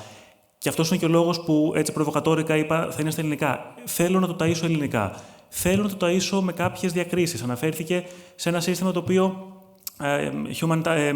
ανθρώπινου δυναμικού που ήταν biased υπέρ των ανδρών. Εμείς φταίμε γι' αυτό. Φταίει αυτός ο οποίος το τάισε με κάτι το οποίο προκάλεσε αυτήν την ιδιαιτερότητα. Είμαστε στην εποχή, δεν είμαστε βασικά στην εποχή του αμιγούς AI, Artificial Intelligence. Μπορούμε να κάνουμε ένα λογοπαίγνιο το ότι βρισκόμαστε στο IA, Intelligence Assistance. Και θα έρθω στην ερώτηση πώς μπορεί το σύστημα δικαιοσύνης να βοηθηθεί. Αρχικά, εγώ δεν είμαι νομικός, είμαι μηχανικός. Ας κάνουμε τη διάκριση στο πόσο ως εργαλείο μπορεί η τεχνητή νοημοσύνη να βοηθήσει το σύστημα δικαιοσύνης και πώς μπορεί να βοηθηθεί στην ουσία του στο κομμάτι το νομικό, το οποίο δεν θα το αγγίξω, διότι δεν έχω εικόνα πάνω σε αυτό. Στην ερώτηση που νομίζω περισσότερο αυτό θέσατε, νομίζω ότι και υπάρχει στο report σχετικό κομμάτι, στο κομμάτι του κράτους, γιατί αναφερόμαστε στην άμυνα, στη δικαιοσύνη, στην υγεία, στον πολιτισμό, στο civil protection, σε όλα. Στη δικαιοσύνη, λοιπόν, για ποιο λόγο να μην σκεφτούμε ένα εργαλείο τεχνητής νοημοσύνης, το οποίο θα μπορεί να έχει φυταριστεί με νομολογίες και θα μπορέσει στο κομμάτι των εξοδικαστικών συμβιβασμών, για παράδειγμα, να βοηθήσει στην παρούσα φάση την ταχύτερη απονομή, να μια παθογένεια στην οποία αναφερθήκατε. Άρα, λοιπόν, είμαστε στη φάση που μπορεί ως εργαλείο να χρησιμοποιηθεί για κάποιες λεπτές προς το παρόν, σε αυτή την χρονική στιγμή, διευκολύνσεις στο σύστημα δικαιοσύνης. Δεν ξέρω κατά το πόσο μπορεί και θα δοθεί στο άμεσο μέλλον το πλήρες λευκή σελίδα για να μπορέσει να δημιουργεί αποφάσεις και να λειτουργεί με κλειστά μάτια ο δικαστής ή ο οποιοσδήποτε, αλλά νομίζω ότι έχουμε την ικανότητα στη δεδομένη στιγμή να βοηθηθούμε για να ξεπεράσουμε κάποια προβλήματα τα οποία όλοι αναγνωρίζουμε μέσω από την τεχνητή νοημοσύνη. Και έτσι κλείνοντας, συνδυάζοντας τις ερωτήσεις, νομίζω ότι είναι καλό να σκεφτούμε ότι, ας μιλήσω για τα ελληνικά δεδομένα, πρέπει να ξεφύγουμε από τη σκέψη ότι μιλάμε για ένα digital transformation, για μια ψηφιακή μετάβαση. Αυτό το οποίο προσφέρει και το report της Επιτροπής με το έργο που έχει κάνει τον τελευταίο ένα χρόνο, θεωρώ ότι δεν πρέπει να το διαβάσει κάποιος και να πει «Α, ωραία, πάμε στην ψηφιακή μετάβαση, όπως λέγαμε κάποτε για την πράσινη μετάβαση». Πρέπει να σκεφτούμε τον εαυτόν μας μέσα στις σελίδες, το πώς μπορούμε να μπούμε μέσα στο νέο ψηφιακό αιώνα, στο digital era το οποίο βιώνουμε. Άρα λοιπόν ένα digital leapfrog το οποίο καλούμαστε να κάνουμε και όχι απλώς μια μετάβαση, ένα ακόμα κομμάτι του puzzle σε μια βελτίωση της καθημερινότητάς μας. Είναι ένα άλμα. Σε αυτό το άλμα, ίσως το πρώτο στάδιο είναι η υποβοήθηση μέσα από τους αλγορίθμους και μέσα από τα εργαλεία τεχνητής νοημοσύνης και νομίζω είναι αυτό το οποίο απαντάει την ερώτηση του Λευτέρη. Ευχαριστώ.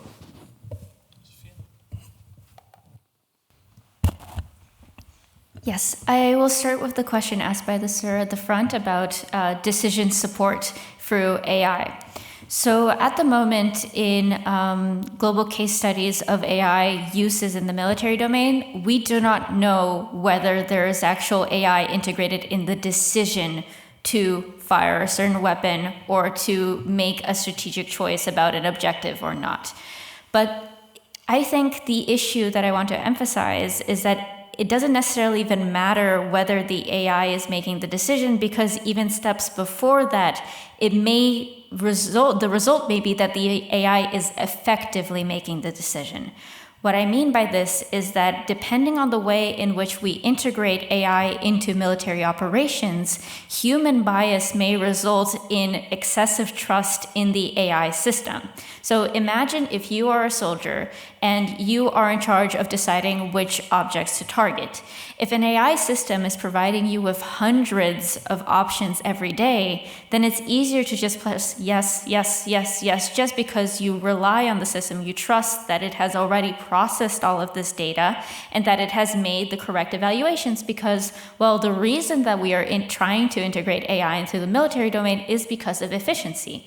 It can go through all of this data a lot faster than any person could. And so then how could a human being who is so much slower than an AI system accurately and in an efficient way check every single suggestion that an AI system is giving? That's a bigger problem that I was trying to emphasize at the very end, is that we need to decide where people are in this loop that I described, the observe, orient, decide, act loop. Where is the right where's the right place for the person to be? Is it overseeing the entire process and intervening only when something goes wrong? Or is it at every stage verifying that the AI systems are still acting in accordance with our principles and our values, but at the trade-off that things will be slowed down? Another example, which perhaps some of the engineers in the room would appreciate, is so-called explainable AI. Artificial intelligence, a lot of artificial intelligence applications as we have them now are known as a so-called black boxes. There is an input and there's an output, but we cannot necessarily understand what happens in the middle. How does information travel and how is it related?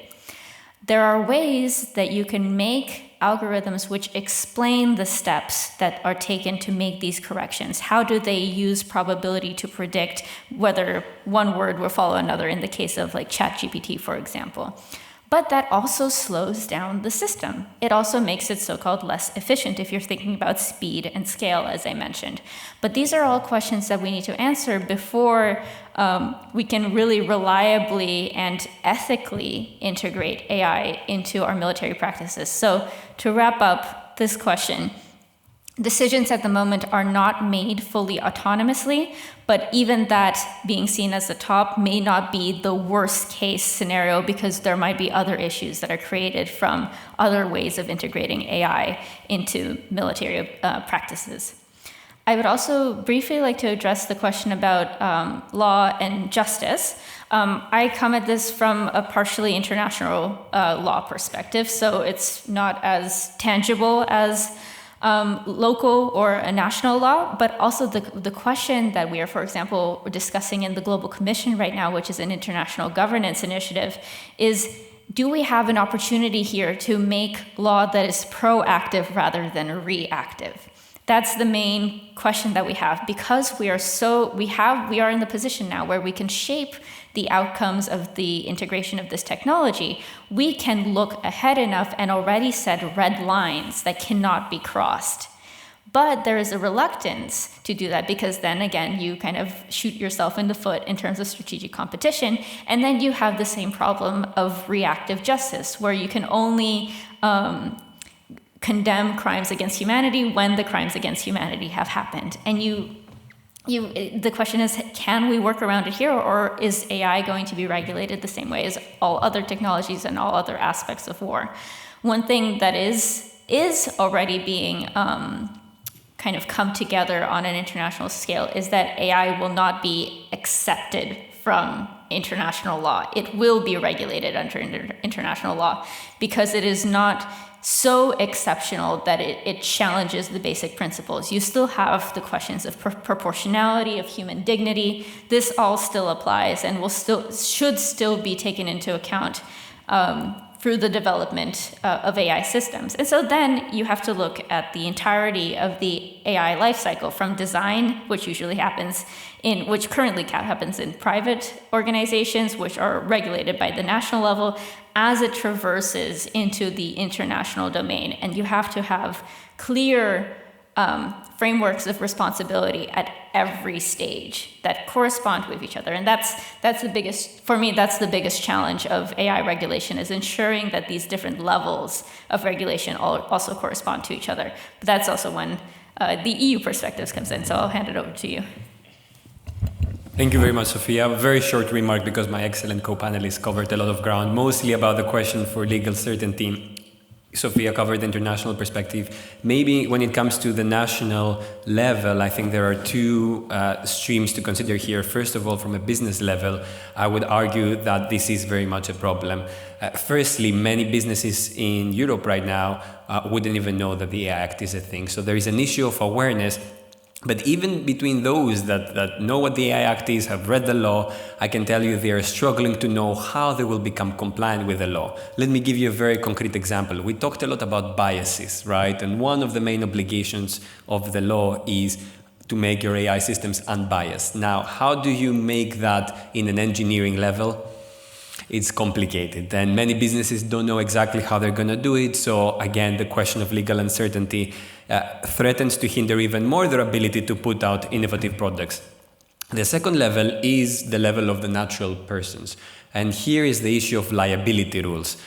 If an AI system hurts a person, in terms physically, in terms of their health, in terms of economically, who gets to pay the bill? Who can I sue? Who can I take to the court in order to get the damages that were inflicted on me?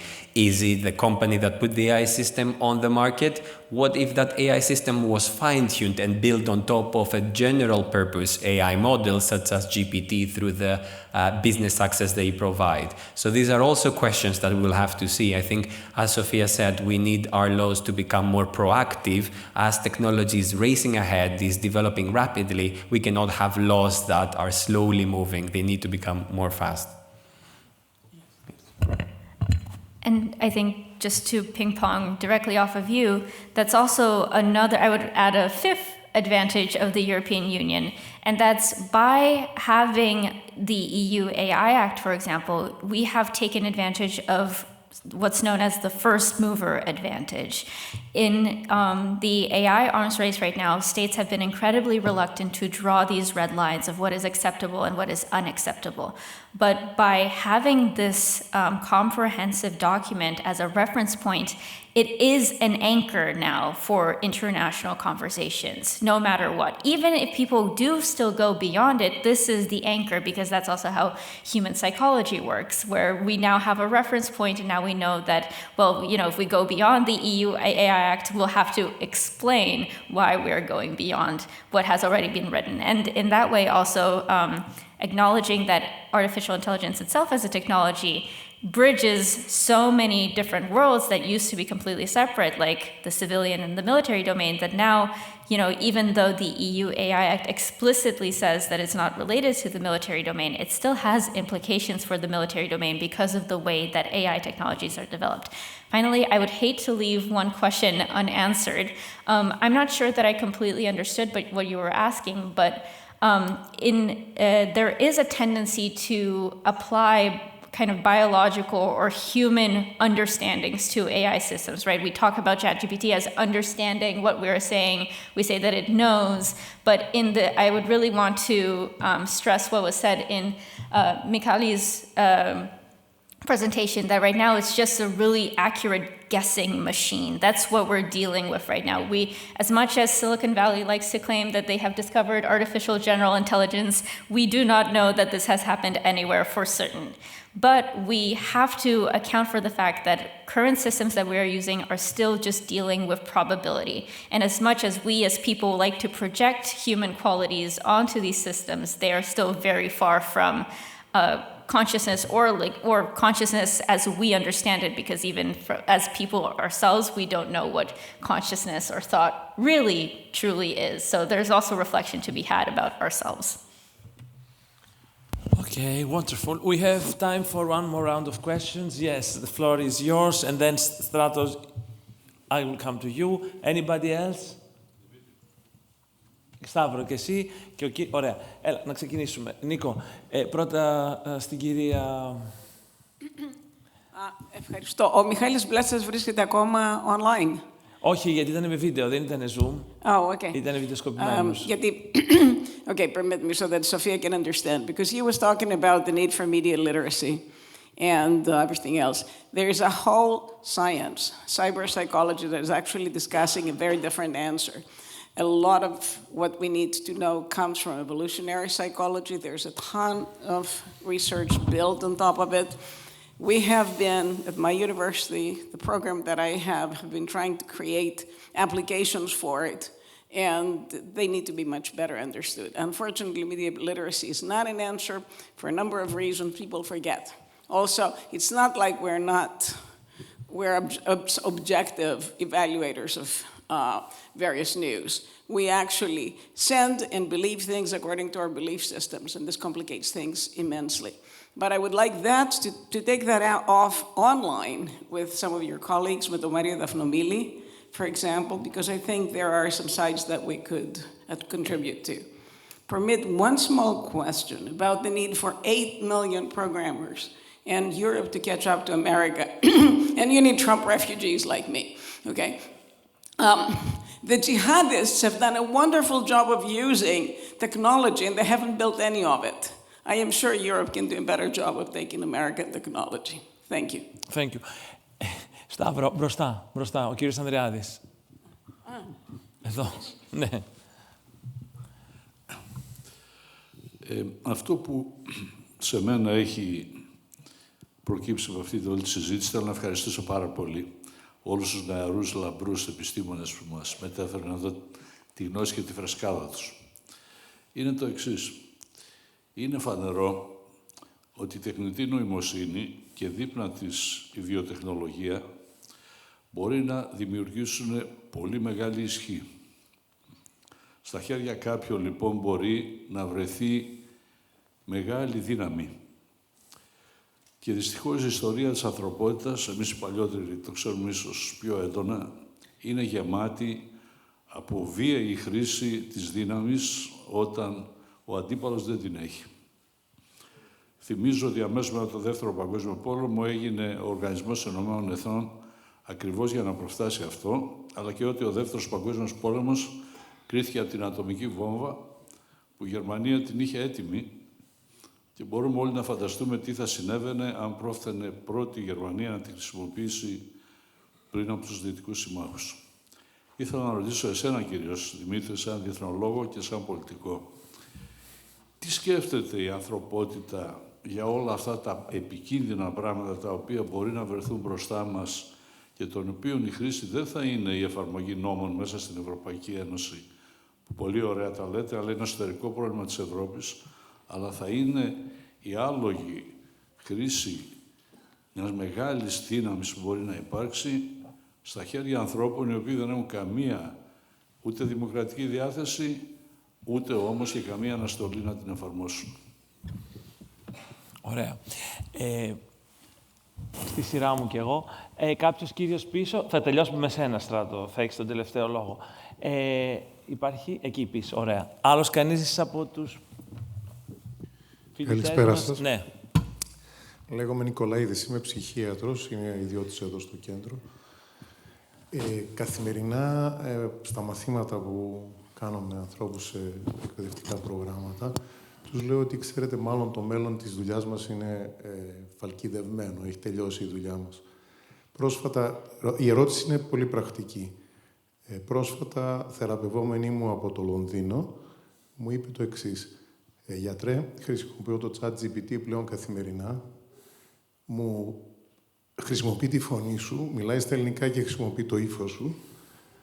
Και επίσης, ένα πρωί που δεν είχα διάθεση να σηκωθώ γιατί ήμουν σε κακή διάθεση, Το είχα προγραμματίσει ατομικά για να μου κάνει ένα motivational speech, ένα κινητοποιητικό λογίδριο, στο πούμε έτσι.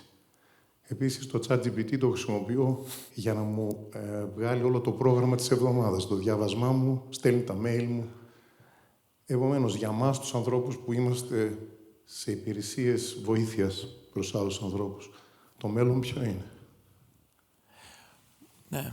Λοιπόν, ωραία. Στράτο. Ο κύριος Σιμόπουλος, η Βουλή των Ελλήνων, έχει τον τελευταίο λόγο εδώ. Και μετά θα απαντήσετε. Και θα πω κι εγώ στο τέλος. Κάθε άλλο παρά ήθελα να έχω τον τελευταίο λόγο. Αλλά θα ήθελα να πω δύο λόγια γιατί τι κάνουμε ως πολιτεία στην κατεύθυνση της τεχνητής νοημοσύνης. Καταρχήν υπάρχει το πρόγραμμα Diana, το οποίο είναι ένα πρόγραμμα του ΝΑΤΟ, στο οποίο συμμετέχει η Ελλάδα και περιμένουμε μέσα στο Δεκέμβριο να ανακοινωθούμε ως ένα από τα 8 εργοστάσια, στο πω, τεχνητής νοημοσύνης του ΝΑΤΟ, όπου θα υπάρχει στο Δημόκριτο τεράστια υπολογιστική ισχύς, θα υπάρχουν startups επιστήμονες και θα είναι ένα κέντρο τεχνητής νοημοσύνης στη χώρα μας. Παράλληλα, έχουμε το πρόγραμμα Δέδαλος, το οποίο είναι το πρόγραμμα προμήθειας και χρησιμοποίησης ενός υπερυπολογιστή, το οποίο το περιμένουμε του χρόνου να εγκατασταθεί. Μέσα από το Υπερταμείο και το Υπουργείο Οικονομικών, κάτι που το ξέρει πολύ καλά ο Γρηγόρης ο Δημητριάδης, θα ενισχυθεί η ισχύς αυτού του δέδαλου, ώστε να έχουμε τη δυνατότητα να χρησιμοποιούμε την τεχνητή νοημοσύνη, γιατί όπως είπα, big data είναι και βέβαια υπάρχει διαδικασία ώστε να μπορούν ακόμη και ο ιδιωτικός τομέας, όχι μόνο ο δημόσιος, με κάποιο φύ να χρησιμοποιεί αυτές τις υπηρεσίες. Γιατί όπως επανειλημμένως έχουμε πει, και ο ιδιωτικός τομέας και ο δημόσιος πρέπει να αξιοποιεί την τεχνητή νοημοσύνη σε επίπεδο big data. Τρίτο, έχει δημιουργηθεί το Ελληνικό Κέντρο Αμυντικής Καινοτομίας. Έχει δημιουργηθεί εδώ και 6 μήνες. Ένα κέντρο το οποίο κινείται στη χρηματοδότηση των startups σε επίπεδο χρηματοδότησης εφαρμογών τεχνητής νοημοσύνης στην Ελλάδα. Δεν μένουμε πίσω και εκείνο που έχω να πω, παρά τους φόβους που υπάρχουν, πάντα υπάρχουν και τα αντίμετρα. Θυμίζω, ας πούμε, ή ενημερώνω ότι αυτή τη στιγμή στο φιλανδικό εκπαιδευτικό σύστημα, το οποίο είναι ίσως το καλύτερο στον κόσμο, υπάρχουν σεμινάρια, μαθήματα σε ομάδες μαθητών από τα νήπη ακόμη, πώς θα διακρίνουν τα fake news στο διαδίκτυο. Άρα, λοιπόν, ο φόβος, ας πούμε, των fake news μπορεί να αντισταθμιστεί από μάθηση, κάτι που είναι σημαντικό. Επίσης, και να απαντήσω σε μια τελευταία ερώτηση, πολύ μεγάλο ρόλο προφανώς παίζει και η τοπική αυτοδιοίκηση. Παραδείγματος χάρη, η τεχνητή νοημοσύνη, χρησιμοποιώντας τα γεωγραφικά συστήματα πληροφοριών, μπορεί να βοηθήσει έναν Δήμο εκπαιδευμένο σε ποια σημεία θα στοχεύσει, με ποιον τρόπο θα στοχεύσει, πού τα προβλήματα είναι μεγαλύτερα, ενώ φυσικά μπορεί να τον βοηθήσει για το λεγόμενο ψηφιακό μετασχηματισμό. Είμαστε πολύ πίσω εν σχέση με τη Φιλανδία, αλλά τα τελευταία χρόνια δημιουργείται εκείνη η δομή ώστε να επιταχύνουμε και να μικρύνουμε αυτό το gap. Ευχαριστώ για την ευκαιρία που μου δώσατε να πω 2 λόγια. Ευχαριστώ εσένα, φίλε Δημήτρη. Ευχαριστώ βέβαια και το Σταύρο, τον Ανδρεάδη, μέσα από την πολιτιστική εταιρεία. Μακάρι να έχουμε συνέχεια τέτοιες ευκαιρίες. Ευχαριστώ. Γεια σας, Ιωάννης Τούλης. Ήθελα λίγο να συζητήσουμε το θέμα της τεχνητής νοημοσύνης ή της augmented intelligence ή intelligence assistance. Παραδείγματος χάρη, θεωρούνται πιο δόκιμοι όροι πλέον το augmented intelligence, η επαυξημένη νοημοσύνη δηλαδή, ή το intelligence assistance, Γιατί στην ουσία η έμφαση πρέπει να δίνεται στον άνθρωπο, ο οποίος χρησιμοποιεί αυτά τα συστήματα, τα οποία υποβοηθούν τη δική του νοημοσύνη. Επομένως, μέχρι να έχουμε το General AI που αναφέρθηκε, νομίζω η έμφαση θα πρέπει να δίνεται στον άνθρωπο, ο οποίος χρησιμοποιεί εργαλεία. Και επειδή αναφέρθηκε το ChatGPT, δεν είναι μόνο το ChatGPT. Ο Δημήτρης Δημητριάδης, για παράδειγμα, ο οποίος είναι ένας από τους 13, ο οποίος συμβουλεύει τον Πρωθυπουργό σε θέματα augmented intelligence, θα το αναφέρω σαν augmented intelligence, μας έδειξε πολλές διαφάνειες, με πολύ μικρό print, με πολλές διαφορετικές συναρτήσεις στην ουσία, οι οποίες χαρακτηρίζονται σαν intelligence assistants. Επομένως, δεν είναι μόνο το GPT, είναι πάρα πολλές συναρτήσεις, οι οποίες είναι optimization συναρτήσεις και κάνουν πολύ συγκεκριμένα πράγματα. Ένα άλλο θέμα που ήθελα να αναφέρω είναι σχετικά με το bias, στο οποίο αναφέρθηκε η κυρία Ρωμάνσκι. Αναφέρθηκαν τα big data, τα μεγάλα δεδομένα δηλαδή. Εγώ θα τα χαρακτήριζα βέβαια humongous data, πάρα πολύ μεγάλα δεδομένα, αλλά από την άλλη μεριά τα δεδομένα αυτά εισάγουν ένα bias στους αλγορίθμους, οι οποίοι στην ουσία επεξεργάζονται αυτά τα δεδομένα για να βγάλουν να μας δώσουν κάποιες συμβουλές. Επομένως, ένα πολύ μεγάλο θέμα όσον αφορά το bias είναι όσον αφορά τα δεδομένα τα οποία γίνονται feed, τα οποία μπαίνουν μέσα στους αλγορίθμους, έτσι ώστε να μας δώσουν κάποιες απαντήσεις. Και ένα άλλο θέμα το οποίο έθιξε ο κύριος Ανδριάδης, σχετικά με τη χρήση της τεχνητής νοημοσύνης, εγώ θα ήθελα να αναφέρω το cyber security και όσον αφορά το ίντερνετ και το dark web. Το dark web, λοιπόν, είναι ένας συγκεκριμένος, πολύ ορατός και πολύ γνωστός κίνδυνος κακής χρήσης, κακής πιθανής χρήσης συστημάτων augmented intelligence. Okay. Ευχαριστώ. Εμείς ευχαριστούμε. Let's go in reverse order, starting with you, George, and coming this way. We have to wrap it up. We are running out of time. Please be patient. We will be finished very shortly. George. Yeah, very quickly. I wanted to combine a couple of the questions, starting from the one about psychology. I mean, that is indeed the reality, and unfortunately, we've had the worst case realized. We've had cases in Belgium and the United States where people that were speaking with AI chatbots decided to commit suicide after asking for mental health advice by the AI chatbots. So that is something we must take into consideration when talking about the risks. Now, again here, the solutions are dual. It starts with regulation, of course, as boring as that may sound, but we must be able to ensure that the companies creating the AI chatbots will not allow outputs that will tell the user to commit suicide, for example, or any other harmful advice. So that is the red line, but it continues with literacy, of course, and education, and that goes to a couple of more questions that essentially our goal, and going back to the first panel, is to make AI complementary to our everyday lives, to make AI assist us, and not to treat AI as an end goal, and that extends to education too. AI can be a very useful tool, but if we start outsourcing all our cognitive capabilities to AI, then it will do more harm than it will benefit us. So I think that should be the end goal of any strategy, making AI complementary rather than an end goal. I will completely second that, and I'll also try to combine a few questions asked on this side of the room.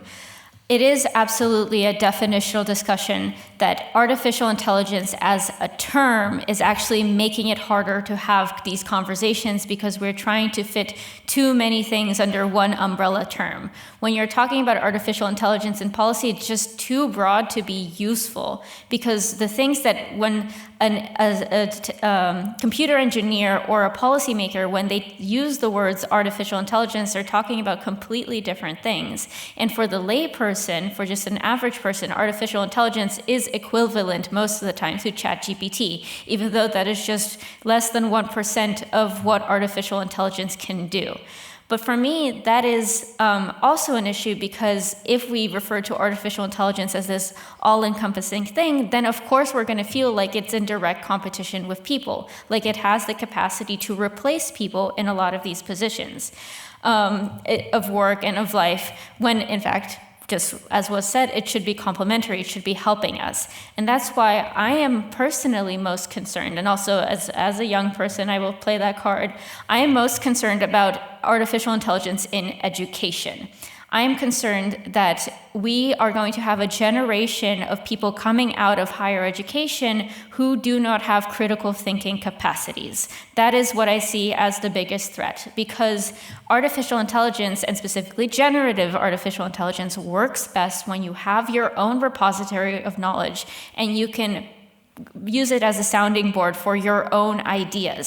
We can offload the tasks like writing emails or like planning our days to these systems so that we have more time to think. But if we are also allowing, or if we are using the systems to think, to structure our arguments, to present our opinions, then what are we left to do as people? So I think the optimization of work and efficiency is absolutely something that we should be using already, and it's already being used. But we are not talking enough about students and people who are just starting in their paths and how artificial intelligence is affecting them. And there, it's not even necessarily about literacy. It's about critical thinking and awareness and understanding what AI can and what it cannot do.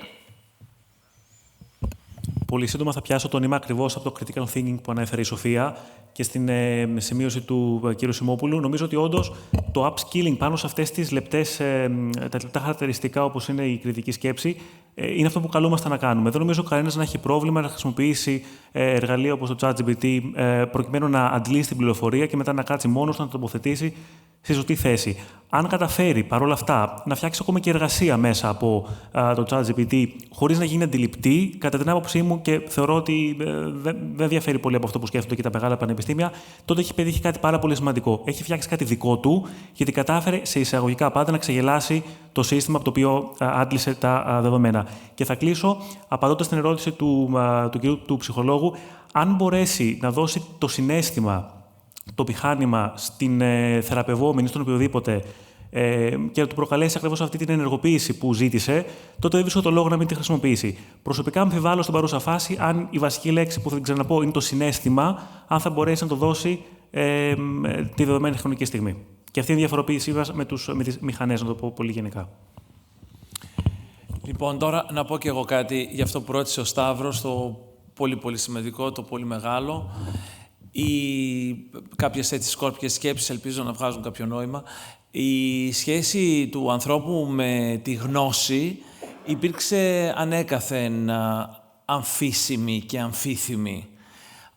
Αρκεί να θυμηθεί κανείς την ιστορία της βίβλου και το πώς ο Όφης, ο διαβολικός Όφης, έδωσε το μήλο της γνώσης στον Αδάμ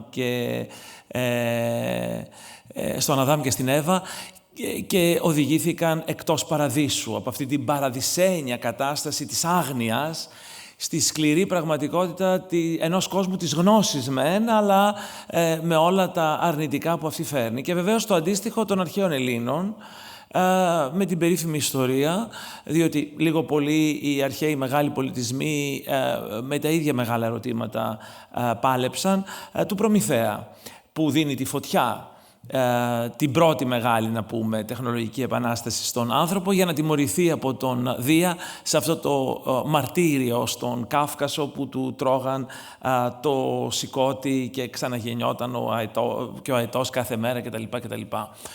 Ο διαφωτισμός, στον οποίο βασίζεται ο δυτικός πολιτισμός μας, μυθοποίησε τη γνώση.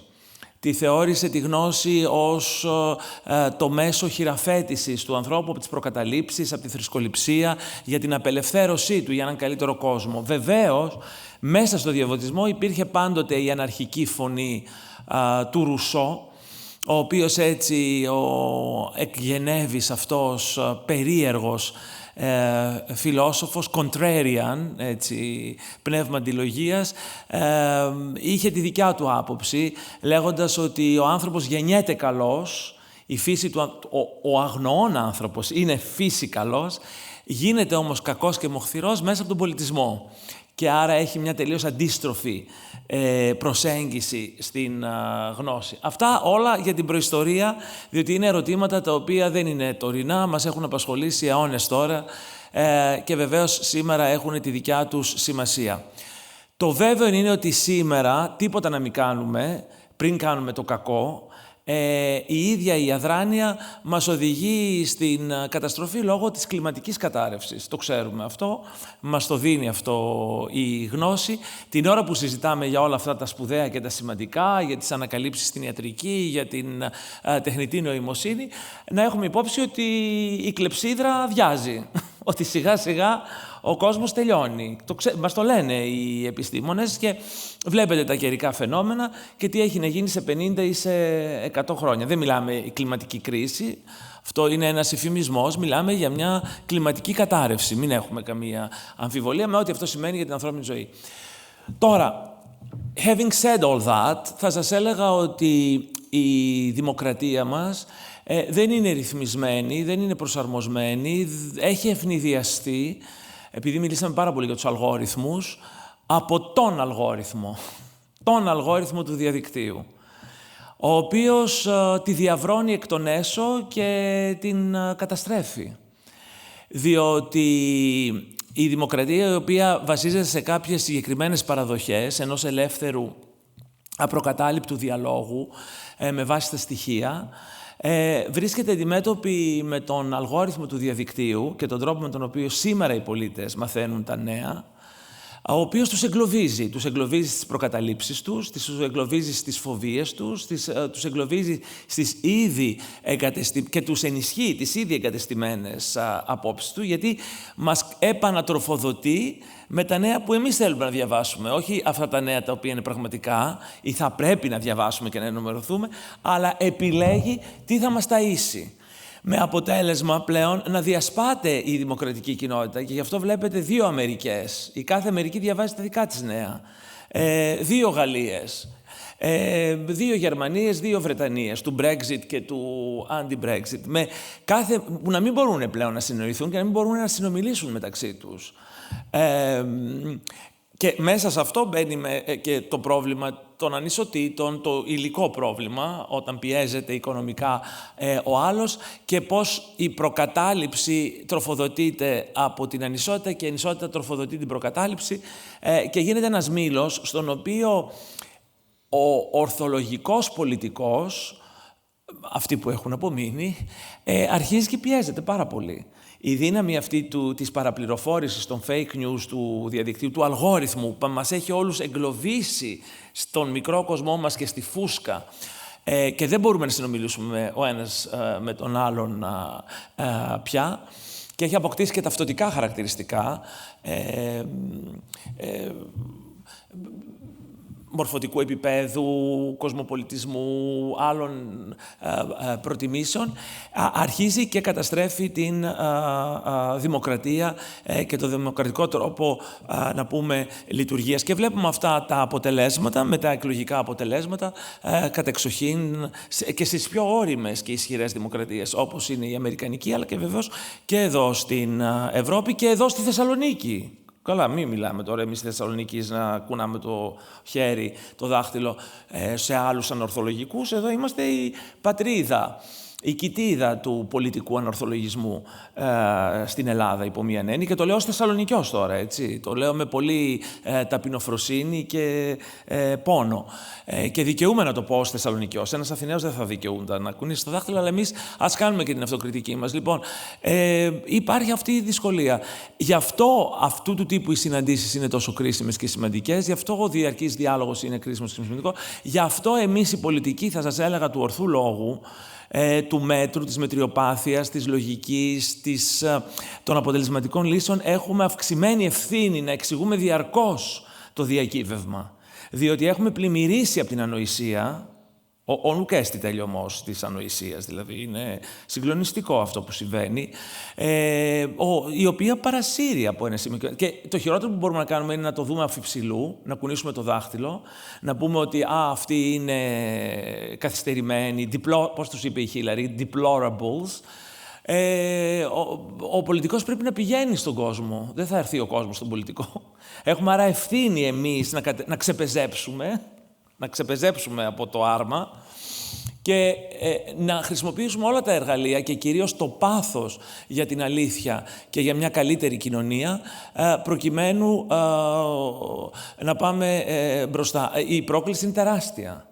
Είναι τεράστια η πρόκληση και πολύ καλά μας την έθεσες και ίσως αυτό είναι και η κατακλείδα αντισυμπερασμάτων της σημερινής συνάντησης.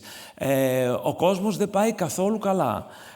Αυτά που γίνονται και σε επίπεδο πολέμων και σε επίπεδο δημοκρατικής έκπτωσης ημών εδώ της πλευράς της ελευθερίας και σε επίπεδο κλιματικής αλλαγής και ούτω καθεξής. Βέβαια, Σταύρο, έχοντας αυτούς τους νέους στα αριστερά μου, δεν μπορεί παρά κανείς να αισθανθεί μία αισιοδοξία, είναι η πραγματικότητα, και αυτούς τους νέους και στο ακροατήριό όμως, για τους οποίους αξίζει νομίζω για την υπομονή τους, αλλά και την ενθουσιασμό τους να ήρθουν εδώ σήμερα, σε αυτή τη δύσκολη καιρικά μέρα, ένα μεγάλο χειροκρότημα και με αυτό να κλείσουμε.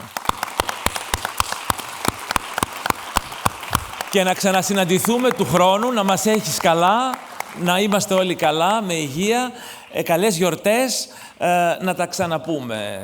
Σε ό,τι κατεβάσει το μυαλό σου αυτό το πονηρό και ανήσυχο διαρκώς. Ναι, να είστε καλά.